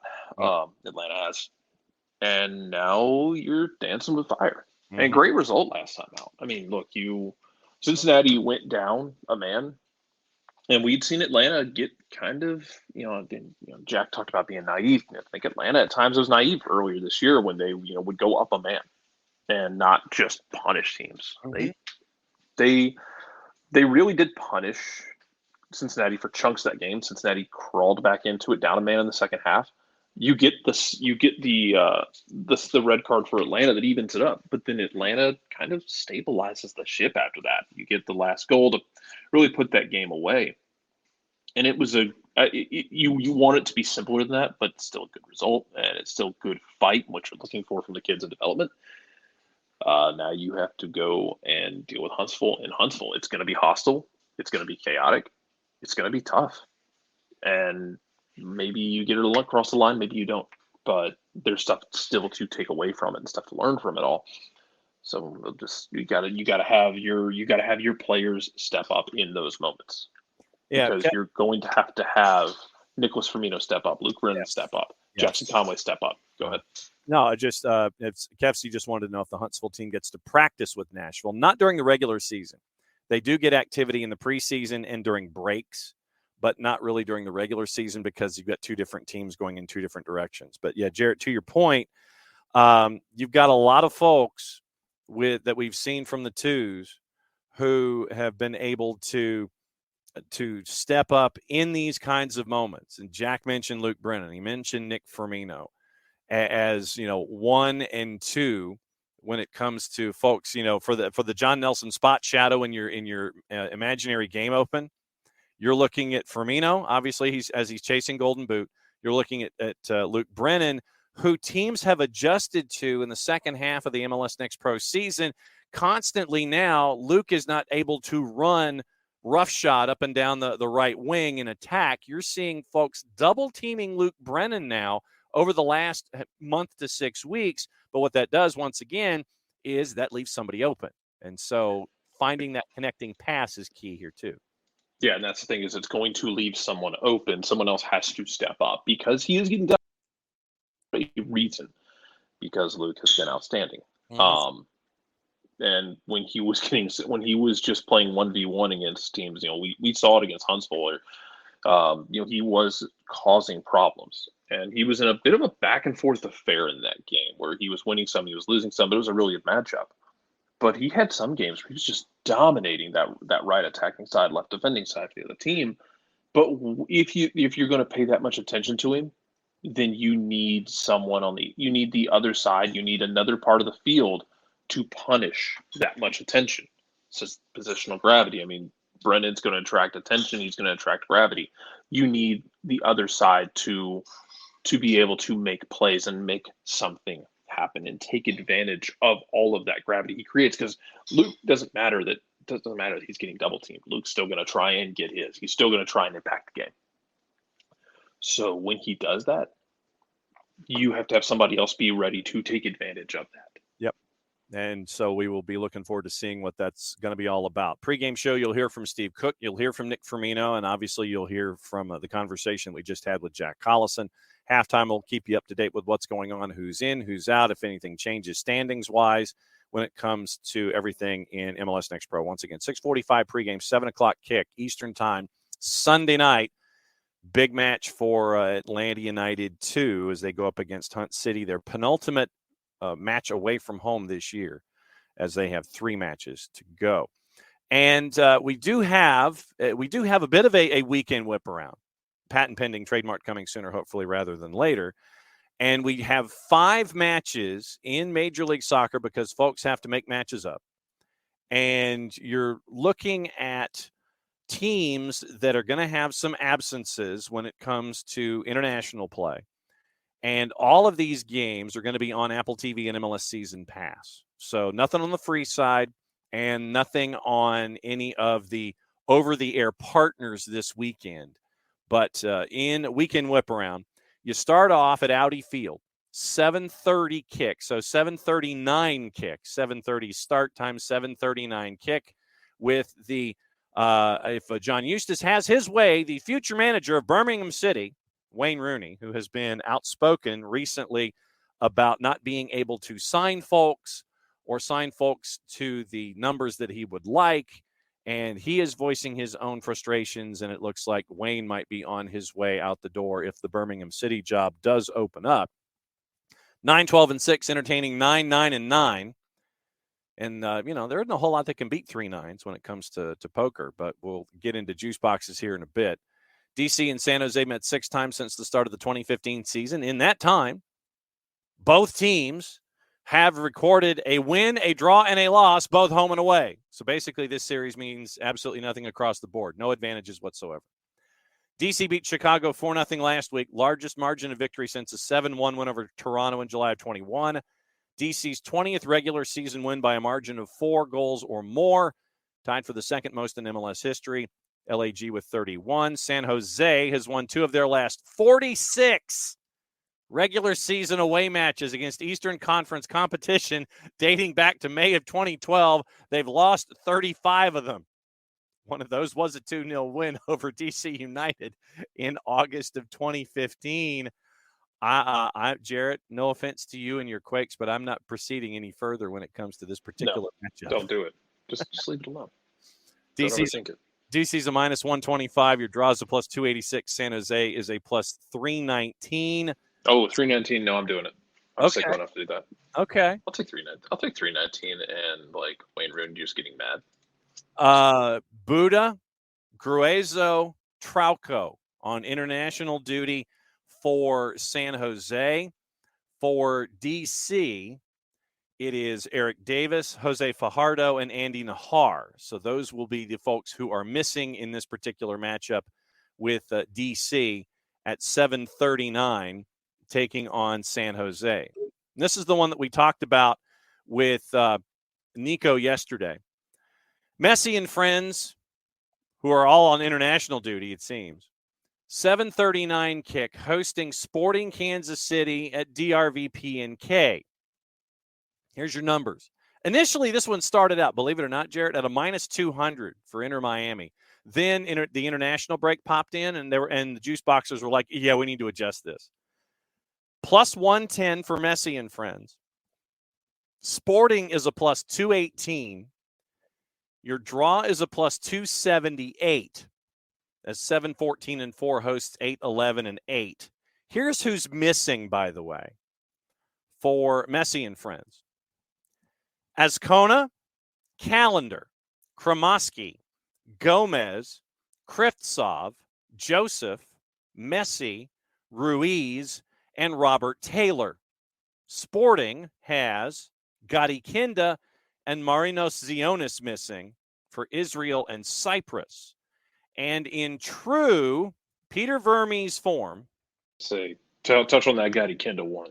Oh, yes. Daniel Sperry has the wording from Peter Vermes. Question was asked of Peter Vermes. Are you comfortable with Gadi Kinda going on international duty with Israel? Quote, and now we all are now picturing this in Peter Vermes' voice as I read this. I wasn't comfortable with it at all. I'm not happy with that situation at all. I'm actually very disappointed. I'm very disappointed in the Israeli Federation. I'm also disappointed with Gadi at this time. I'm disappointed because he was injured. He was unable to practice on the Friday before the St. Louis game. Our doctors are more than capable enough. Our medical staff is more than capable enough to make an assessment and say where a player is. I think we've proven that we do the right thing by our guys at all times. This wasn't some idea to dupe the Israeli national team. It was nothing to do with that. We wanted to make sure the player was right, and he wasn't. He had a hard time just making a normal run on the field, and so I'm not happy with it at all. But as I said before, the guys that are here and the guys that are available are the guys that are going to play. And the guys that understand what's in front of them, those guys are that we're going to the game with, end quote. That's Peter Vermes. He is not happy with Gadi Kinda, and he's not happy with the Israeli Federation. Once again, all I can sit there and say is I had that pictured the second that Daniel Sperry released that quote. All I could think of was Peter Vermes' voice and then the Peter Vermes gif that always seems to make the rounds. He is not happy about any of this. No, of course not. I mean, Gadi Kinda had not been playing because he had been hurt. And then all of a sudden, Gadi Kinda gets called in. You're at that point. I don't know what the communication is like between the team and the federation. Mm-hmm. But what you end up with is, the federation saying, "Hey, come play international games." Like, yeah, sure, why not? It's kind of like if you're too banged up to play for me, I don't want you going and playing for them, because one side effect of this would be if he goes and plays and gets hurt. Mm-hmm. Who, buddy? Mm-hmm. If he gets hurt playing for Israel, like if he's banged up, he goes over there and gets like banged up for the rest of the season. Now, and remember, Kansas City's in a playoff chase. Kansas City started the year terribly. Remember, at one point, like 4 games into the season, they had more red cards than goals. Yes. But they're in the playoff race. They lose a player because he was too banged up to play for them, went to play for the national team, and then proceeded to get hurt for that national team and miss even more time. Woe be unto you. Peter Vermes will have a strongly worded letter, man. Oh, yeah. And the beautiful thing is that Peter Vermes, you mentioned that strongly worded letter. If Peter Vermes could hand deliver that strongly worded letter to the Israeli Federation and to Gadi Kinda at whatever address he has in Kansas City, either Kansas or Missouri, he would have multiple copies ready. He would hand one to Gadi Kinda and say, you know what? I'm going to the airport. I'll be right back. He flies and hands it to the Israeli Federation, knocks on their door. Federation. They open the door. Yes. Hi, I'm Peter Vermes. Here's a strongly worded letter, and then he opens the hairdryer on him. Woe be unto the Israeli Federation and Gadi Kinda and his representation if something were to happen. Oh, boy. And Hutch says fans are now being presented. This is Hutch. He says, in my opinion, fans are now being presented with something other than what they paid to see. And Kefsi's asking which fans. And I think, honestly, but remember, there are teams that opt to play through international breaks. They've given that Minnesota was a team that did this for the last few years. Like it was a point of contention among Minnesota writers and fans and bloggers and podcasters up there. To my knowledge, it was a point of contention with them that Adrian Heath was always like, yeah, we just play through. That's fine. Yeah, that's their thing. It's like because they wanted to. And, you end up with what you're getting, all the fans are like, this is what we're looking for. We have the chance to play through an international break, and perhaps what it does is it gives us a competitive advantage and maybe gets us a couple of points here or there that we might not have gotten otherwise. And, if you look at it from competitive advantage standpoint, then there's that chance. Yeah, and and Kefsi, if I'm sporting, I'm very happy to try my hand this weekend against Messi and Friends. And I just wonder how many folks from the twos, from Messi and Friends Part 2, are going to get the call-up. What is this roster going to look like against Sporting Kansas City? What is it going to look like? That, to me, is another question entirely, because you look at what is on the board, and they have a match at home on Sunday against FC Cincinnati 2. Both teams are eliminated, and so it doesn't matter in the grand scheme of things for MLS Next Pro.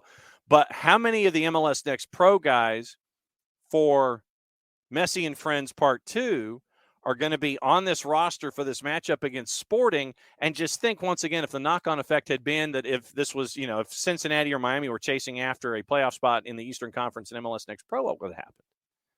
But it will be an interesting exercise to see what this team looks like on the weekend. But no, it's the initial minus 200 definitely got changed when international duty came to play with Miami and Sporting Kansas City. You mentioned Minnesota. They're next up. They have a match at Allianz, 8:39 kick, as 9-8-9 hosts 13-5-8 as the Revs come to town. And Shooter has been beside himself all morning about the conversations that we had yesterday with Nico and earlier in the week about Bruce Arena. New England does not have Noel Buck. He is with the England U19s. Christian McCoon is playing with Venezuela. And for Minnesota, players missing. Sangbin Jeong is with the U23s for South Korea. It is Pukki time in Finland and Joseph Rosales for Honduras. So those are your absences for this matchup. Minnesota at home is a -115. Your draw is a +293. And the Revs to win on the road are a +277 at Allianz. The home side has won all 4 matches in this matchup, 3 of the meetings coming in New England. Minnesota's only home match and only win was against the Revs in July of 2018. Minnesota's unbeaten in a season-long 6 straight regular season matches. They've won 3 and drawn 3. Loons have had 1 streak of 7 or more unbeaten in each of the last 4 regular seasons, most recently doing it in June and July of 2022, and it was 7 straight. New England has not won any of its last 8 away matches in all comps, drawing 4 and losing 4. Revs haven't had a longer winless run on the road since an 11-match streak from September of 2018 to May of 2019 when they lost 7 of those 11. Revolution conceded an equalizer in the 4th minute of stoppage time in that 2-2 draw last time out with Austin. They've dropped 41 points from winning position since the start of last season. More than any other team in MLS in that time. What say you, Jarrett Smith? Give me the Loons here. Adrian Heath's insistence to play through the international window be damned. Or the front office. It might be above Adrian. I don't know how much say he has in that. Right. But go ahead and give me the Loons in this, just because, like, man, sorry, Shooter, I still don't trust what New England's got going on. I'm still of the opinion that having one of the best shot stoppers this league has ever seen kind of papered over some issues defensively. Yes. That man is no longer there. Correct. They are not perfect.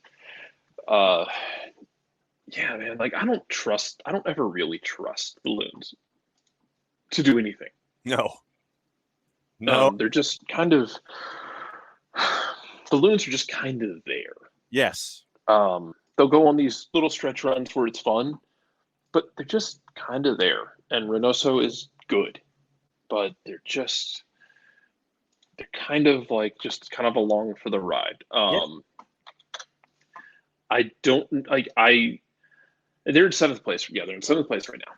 Mm-hmm. Their goal difference is 1 in the positive. Like they're just kind of there. No one in Minnesota should ever forgive Inchy for yakking up the Western Conference Final in Seattle, because as they're constructed right now, I don't know if they get back without making changes and like adding more around Reynoso, and Pukki has helped. Having Reynoso back absolutely helps. Mm-hmm. But I don't know if they have that bit to take them over the top unless they're going to get it from somewhere else. Yeah. Give me Minnesota, and give me kind of, again, I don't really trust New England for a team that is in 2nd place in the East is a team that I don't trust. No. I know that sounds kind of dumb. I don't mean it to really, but I don't really trust them. No.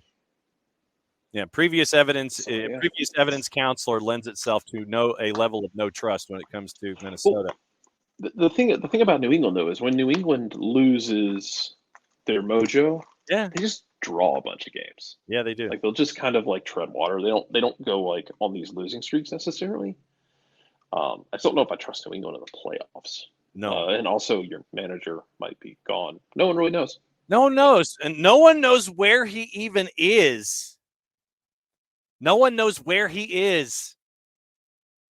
Like I said, in hour number 1, Shooter came in and vented about Bruce Arena and Don Garber in Major League Soccer. But yeah, we do not even Bruce Arena could be in the Cayman Islands right now. He could be maxing and relaxing on a beach. He could be in St. Croix. He could be in St. Lucia. He could be in St. Martin or Saint Martin. He could be in Curacao. He could be in Des Moines. We don't know. We don't know where Bruce Arena is. We don't know what's going on. But the more, like I said, we are at day 35 of Bruce Arena watch. 30 days has September, April, June, and November. All the rest have 31. So 28, 36. Sorry, day 36 of Bruce Arena Watch. And we have no idea what is going on in New England. None. We mentioned Showery Joseph back on Tuesday, posting what he did to the Twitters. And it sounded like a goodbye note, but we simply do not know. We have no clue what's going on. They don't have Petrovic anymore. And it is now Earl Edwards who is between the sticks, and Shooter went off on Earl Edwards, who almost cost them their run in Open Cup at the time and in Leagues Cup as well. Also, USA basketball just lost to Germany. Whoa, in the semis. Wow. Couldn't stop Mo Wagner. Wow. David Theus. Oh. Wow. Couldn't do either one, huh? Wow. Bronze on Sunday morning. Still a chance for a medal. Gold or nothing at the Olympics, according to Rich. Against Canada. Well, they should be able to handle that one. 10:30. They should have been able to handle Germany. What they should do and what they're doing are not the same thing. Accurate. Yes. So yeah, which it was pointed. And oh god, I'm going to do this. I don't mean to take away from Germany, so please don't take this as me taking away from Germany. As someone pointed out before, like, you know, U.S. doesn't exactly send their like all NBA team. No, I wish they because it's like I wish they would, but they probably annihilate a lot of people. It's always been kind of weird to me that they don't always send the best players. Yeah. But whatever. 4 Card says you should have called up Trae Young. Oh, buddy. 4 Card, I don't know what Trae did. I don't know if Trae said something about somebody's mama. I don't know if he got a fight. I don't know what happened. I don't know if Trae's dad said something. The fact that Trae doesn't get called up for these things, or maybe, I don't know, like, if there's ever time where, like, Trae's like, actually, you know what, I just want to not right now. But the fact that he's not been called up is unbelievably astounding. And if he ever leaves Atlanta, the second he walks out that door and puts on another uniform, watch the entire tenor of the Trae Young conversation change, because it is as much about slandering Atlanta basketball as it is about Trae Young. He just makes it easy for them to continue to absolutely shit on Atlanta sports. Yes. Hey, there's the explicit rating. 10:39. Portland hosting LAFC at Providence Park, 7-11-9, hosting 11-8-7. Juice boxes. LAFC is a road favorite at a +127. Your draw is a +276. Portland is a +185. News out of Portland this week: they have loaned Ascona, I believe. I don't believe we have to go through all of this. Fagacha, sorry, they loaned Fagacha to San Antonio FC for the remainder of the USL Championship season. And Yaroslav Nizhgoda had successful knee surgery, so he was already out for the season, but he has finally had the surgery. So Nizhgoda's surgery was successful, and Fagacha has been loaned to San Antonio FC for the stretch run in USL Championship. It's LAFC. So, LAFC is not impenetrable. Sorry, Bam. If you're here, if you're probably asleep already, because it's very late. You watched Carlton and Swansea early this morning before we came on the air. God, I'm a sicko. I love it. But, yeah, LAFC is not perfect. Portland's just grinding out the end of the season, man. Yes. Still confused why they did what they did, but Portland at their very best is going to drag you into the coffin with them. Yes. And otherwise, you're just going to push them into the coffin. Yes. They'll be without Acosta, Araujo, and Mosqueda. LAFC is without Steve Buke, Boanga, Maldonado, and Christian Oliveira. Those are your absences in the international window. So, yeah, I mean, it's draw or LAFC? Draw or LAFC? Oh, LAFC. Okay. I'm not. No. Okay. All right. So there we go. All right. So LAFC, you're not thinking about it. Yeah. And yes, LAFC because they mad. And Rich, and yes. And well, you know what? If LAFC is mad, LAFC should look in the mirror about yes, being mad. they should. Because go back and look at that Miami LAFC game and look how many chances they had in front of goal that they just didn't convert. Because the number is staggering. Mm-hmm. It's a staggering number of opportunities that they just went, no, we're not going to finish, or we're not going to pass. Nope. So, good job, LAFC. Yes. You want to be mad? Go look in the mirror and be mad at you. Yes. Take it out on yourself. Mm-hmm. The Sunday matchup is at 8 o'clock, which means 8:09 Eastern time, 5 o'clock. Interesting start time for our friends at Dignity Health Sports Park. I'm guessing that they didn't want to they wanted to compete with Sunday Night Football, I guess. 8:09 kick. LAG 7-10-8 hosting All Caps at 15-10-2. And your juice boxes in that one. LAG's a home favorite at a -116. Your draws a +305. St. Louis City is a +266 in this one. And your absences in September here in the window. For LAG, it is Kelvin Leardom and Eric Zavaleta. So basically the Galaxy will be at full strength. And for All Caps, it is no one out. Even if they were out, take All Caps because the way that system is built, it is a plug and play. It's not necessarily a bad thing. Yeah. And so you're like, no one missing for All Caps. And I think it's going to be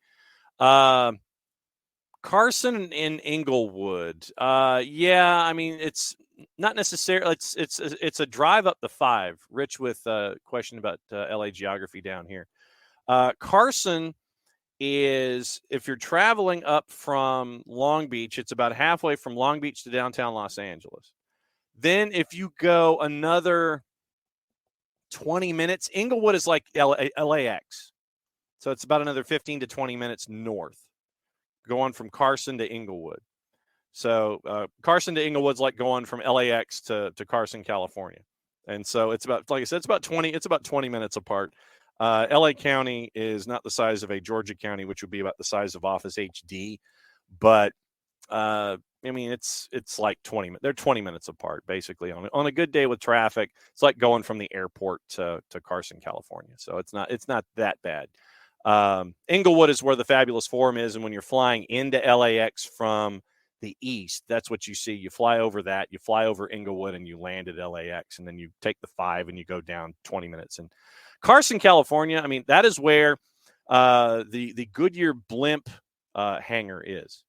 And literally, one of my favorite golf courses, which is an absolute cow pasture, butts right up against the Goodyear facility right there in Carson, California. There's like a mall. Then you go down the road, and it's an LA County course, and it is a cow pasture.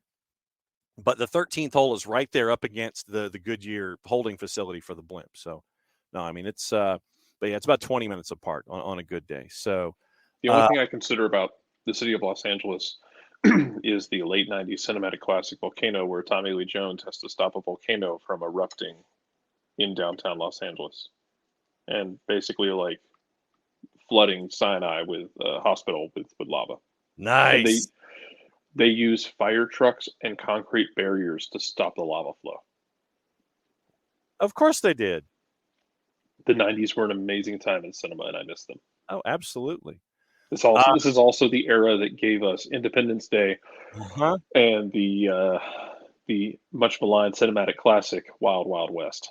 Well, all right. So the one thing that bugs me about Independence Day is, why are you doing a sequel? The one thing that bugs. Okay, carry on.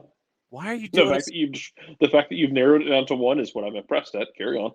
Why do you take a movie, Independence Day, and why do you tarnish it by doing a sequel?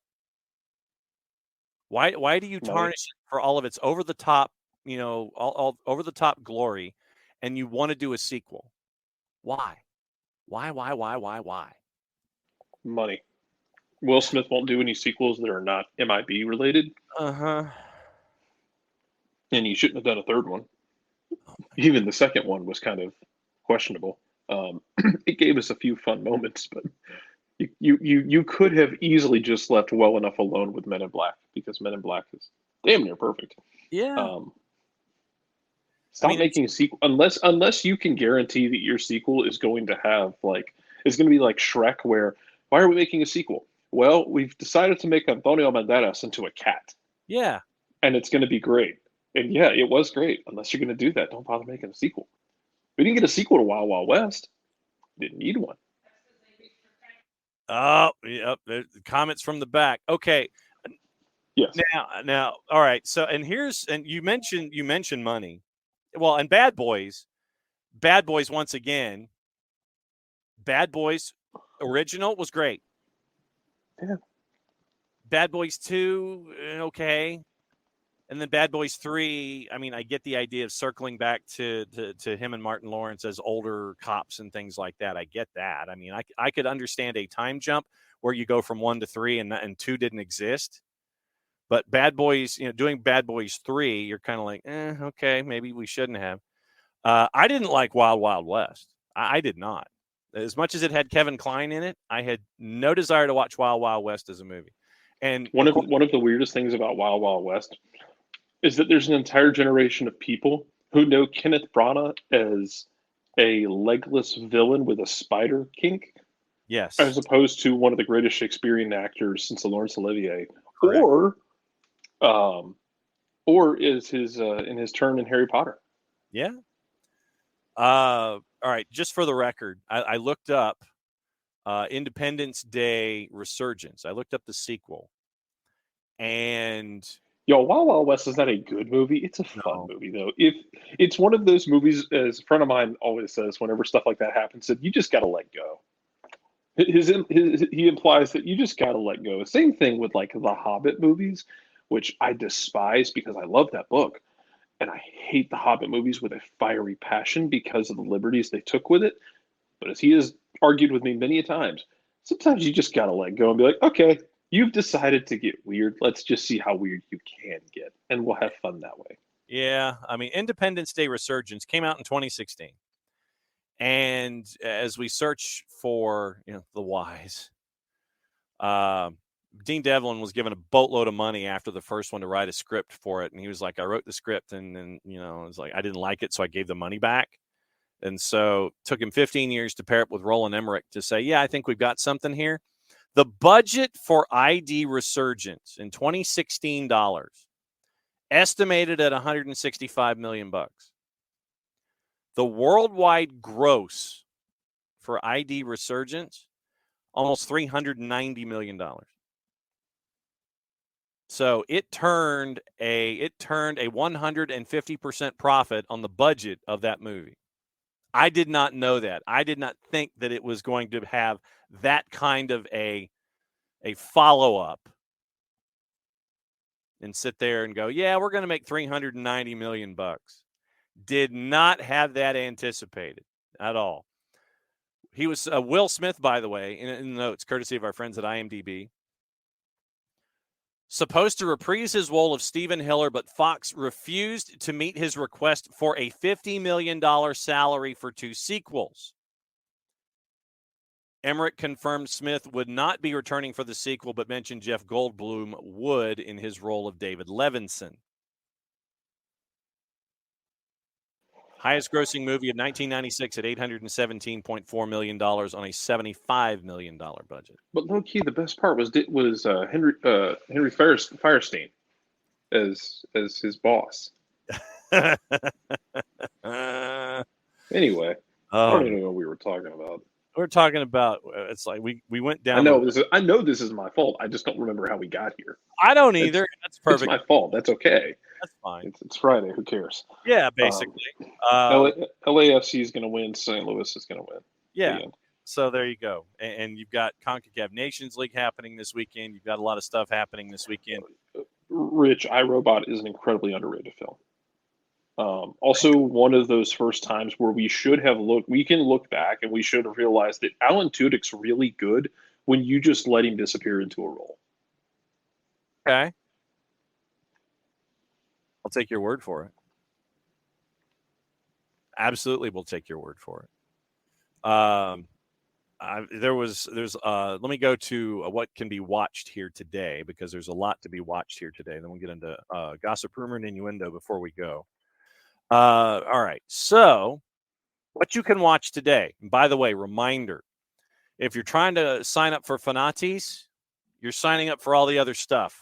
It's a pay-per-view for all of the matches that they've signed up for the CONMEBOL qualifiers. So if you're going to watch matches out of South America, watch it on Telemundo, Universo, etc. It's not going to happen anyplace else for free. BAM has posted a way perhaps to watch. There have been other ways perhaps to watch that have been posted in the Twitch pitch. Go back in the conversation and follow along. Today, ACC Network's got men's soccer doubleheader. BN's got AFCON starting at noon with Egypt and Ethiopia. FS2, Saba watch at noon. Georgia and Spain at noon. Turkey and Armenia at 2:45 on FS2. They have the Canadian Premier League at 7. BN and Espanol is your simulcast for Egypt and Ethiopia. Universo has Brazil, Bolivia tonight at 8:30. ACC Extra has 2 ACC matches. Virginia Duke, North Carolina, Virginia Tech. Season Pass has Friday Night Football in Next Pro, Crew 2 and NYCFC 2. Crew 2 could help out Atlanta United 2 a lot with a win tonight. B1G Plus has 4 matches available in men's soccer. ESPN Plus has 11 billion matches available in men's and women's soccer. Fanatis has pay-per-view, Uruguay and Chile, 7 o'clock. Flow has a couple of soccer matches on the men's side. Fox Soccer Plus has Luxembourg and Iceland. I know you'll be sprinting to watch that one at 2:45. Fubo has Slovakia and Portugal at 2:45. Once again, Next Pro has nextpro.com. The web has Union 2 and Toronto FC 2. The Young Reds could do Atlanta United 2 a favor as well in Chester by holding back the Union, because they're right there. So NYCFC 2 tonight playing on Apple TV. Philadelphia Union 2 tonight playing on MLSNextPro.com. You're rooting for the other teams. You're rooting for Toronto FC 2 and you're rooting for Crew 2 in these games tonight for Atlanta United 2 to still be within shouting distance and not have to climb over even more bodies and more points heading into this weekend involving the matchup against Hunt City Sunday night, 6:45 pregame here on the network. Something called InSports.tv I've never heard of. It has the Yezek Cup, the U18 tourney where the U.S. sent their U17s. That's coming up in 2 minutes where they take on Switzerland. So that's your rundown of what is to watch today. Yes, Rich is rooting for Union 2. Yes, we know you're rooting for Union 2. So there's a lot going on there. Gossip, rumor, and innuendo. Jarrett, did you hear that the English FA plans to chase after Pep Guardiola when his time is done in Manchester City? They want Pep to be their new head coach. It's nice to want things. Wait, don't they have a coach? They do. They're kind of like planning, you know. I mean, look, shoot your shot. You want to call Pep, that's fine. I want to call Haley Atwell. If I'm, you shoot your shot, England Federation. Just make sure you don't, as we're discussing the Will Smith family, make sure you don't end up in an entanglement. No, entanglements would be bad. But yes, that was intriguing to say the very least, that they were chasing after Pep Guardiola, and you're like, what?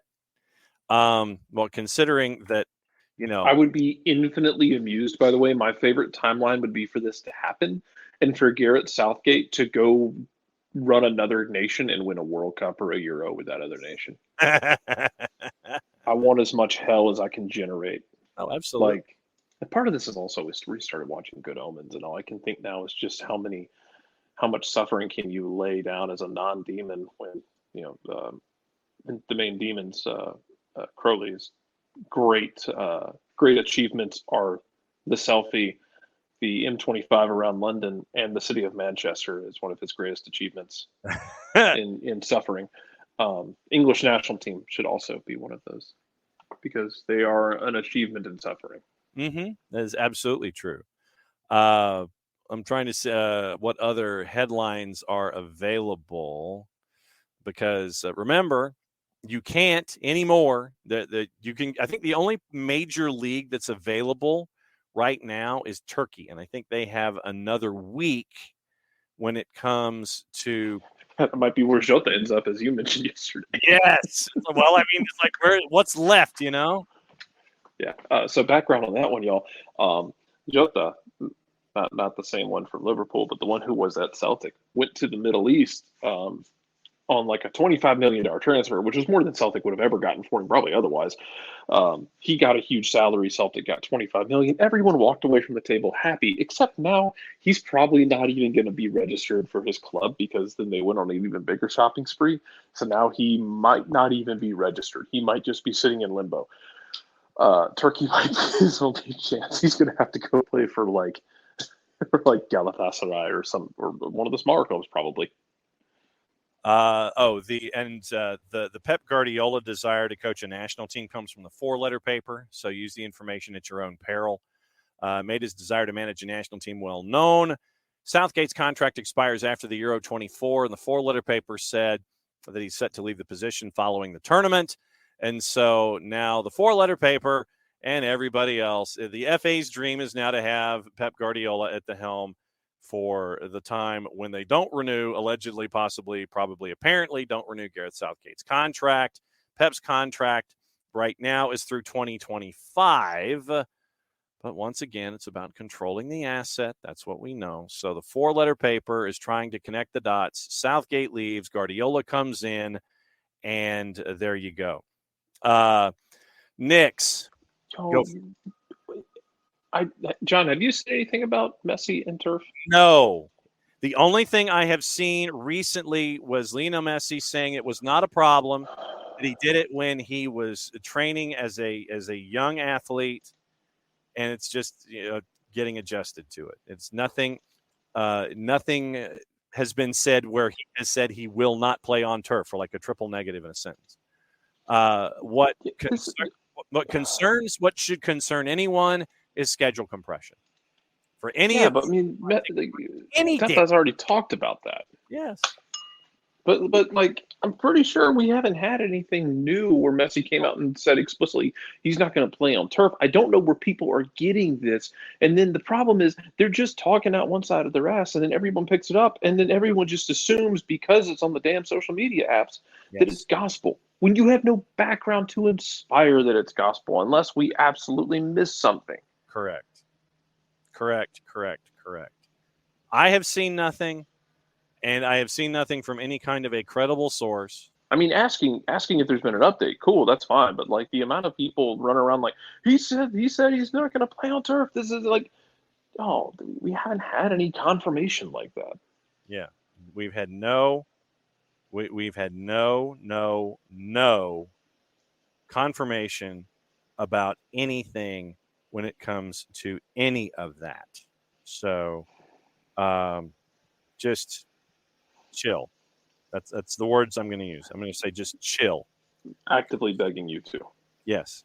Not the Switch, but like the internet in general. Just in general, the apps and the social medias and the search engines.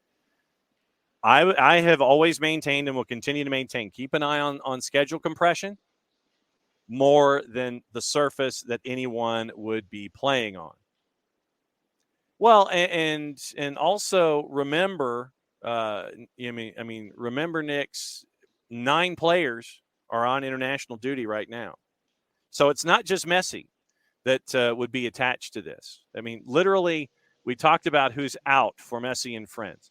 Ascona, Calendar, which is a big absence. Kromoski, big absence.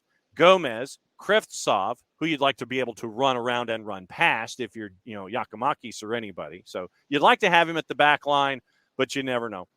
Joseph, Messi, Ruiz, Robert Taylor.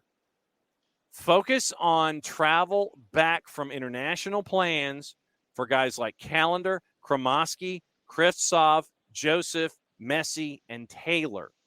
Focus on travel plans and how many minutes they play more than anything else. They're saying, I've seen that he's playing in both. But remember, you're leaving, Wednesday, probably on a private jet. I needs a private jet. You're probably leaving La Paz on a private jet, heading back to the States, and then trying to get reconditioned from double You're Denver. leaving La Paz. It's a downhill flight the entire way. Yes, it's not sea level. It's basically leaving La Paz coming to Miami is basically like getting on a roller coaster that just gently slopes downward the entire way. Mm-hmm. So when the plane takes off in La Paz and gets to 30,000 feet, that's at like 45 seconds in, because you're leaving at 12,000 feet and you're just kind of cruising up north. You get to cruising altitude after about a minute and a half. But focus on the return trips of the 9 guys who are not playing this weekend against Sporting Kansas City. Follow that. FS2, Saba Watch, Georgia playing at noon. You get to catch up with that. Once again, reminder that at 6:45 Sunday, Land United 2 pregame in Huntsville against Hunt City. And very, very cool there. It's going to be a big night for the folks in Huntsville, and it's going to be fun for everybody heading back. Yeah, and next one, and playing time. So add playing time and travel plans. No, he did not. Almada did not play last night. At least in the I don't think he was even in the 18. Yeah, in the 89 minutes that I watched. He wasn't even in the 18, I don't think. I think he was might just be playing, like training with like the U23s. Yeah. So that's what you're staring at with Thiago Almada. Enjoy your weekend. We got stuff. We know you got stuff. For those of you that are at home tonight, it is Football Fridays starting at 7:30, a little after 7:30, North Gwinnett and Parkview. And then after the match. You see how much time I spend in soccer now, Jarrett? I'm calling them matches. Oh, I'm already like with football, emotionally gearing up. Yeah, because Cup Football Friday kicks up. I like to keep up with what those hooligans are doing. So yes. So Parkview, North Gwinnett, 7:30 on GPB, gpb.org, the GPB Sports app, and all the GPB socials. And I'll be out there sweating at the Big Orange Jungle. And then a half hour after the completion of our broadcast, we're back on with the replay. So very, very busy stuff there. And just be safe, have fun this weekend, and enjoy everything. We'll be back at it again on Monday to talk stuff, the official term. And we've got a very fun interview coming up in a 1v1 early next week. Kit Lefersky from the Celtic women's side. We're taping that one before the Tuesday morning show, and that'll be a 1v1 that's going to air later Tuesday. When Kit Lefersky scores 4 in the first match of the season, and she has ties to the SEC, we're going to dial her up. And thanks to everybody. Yeah. We're going to dial her up, and we're going to catch up with her Tuesday morning at 8:30 before we come on the air, and that'll be posted as a 1v1 later Tuesday. So it'll be a fun day on Tuesday. Jared, anything else before you go? Yeah, I think as far as Cub Football Fridays go, and our high school football Fridays, Osborne played Lakeside last night. That is true. What happened? Osborne won 35-0. Oh wow! Well, we are on a we are on a non-region schedule where you are not. Yeah. Well, I feel like we're going to get a repeat of last year of going to start out hot and then fade when you get to region play. Yeah, you got Clarkston after this, then Woodland after that, then all of a sudden there's Kennesaw Mountain, Cherokee, Wheeler, Walden, North Cobb. Yes. The death comes later. Yes. One other piece of news we're also trying to track down. Looks like USL League One is going to be in Portland, Maine in the 2025 season. So we're going to try and track down the folks from Portland ME about what's going on. Kind of like Quincy ME, Portland ME, but not Portland Medical Examiner. Portland, Maine, joining. Also, Scotland plays Cyprus today and go a long way to qualifying for the Euros. That too. As it stands right now, Scotland is leading that group. Yes. They might win out. Yes. I think the toughest game they have left is on the road at Spain. Yes. And even if they lose that game, yes. I think if they win out, even if they lose that game, yes. If they win out the rest of their games, they would win the group and go straight into the Euro, and Spain would have to go through qualifiers.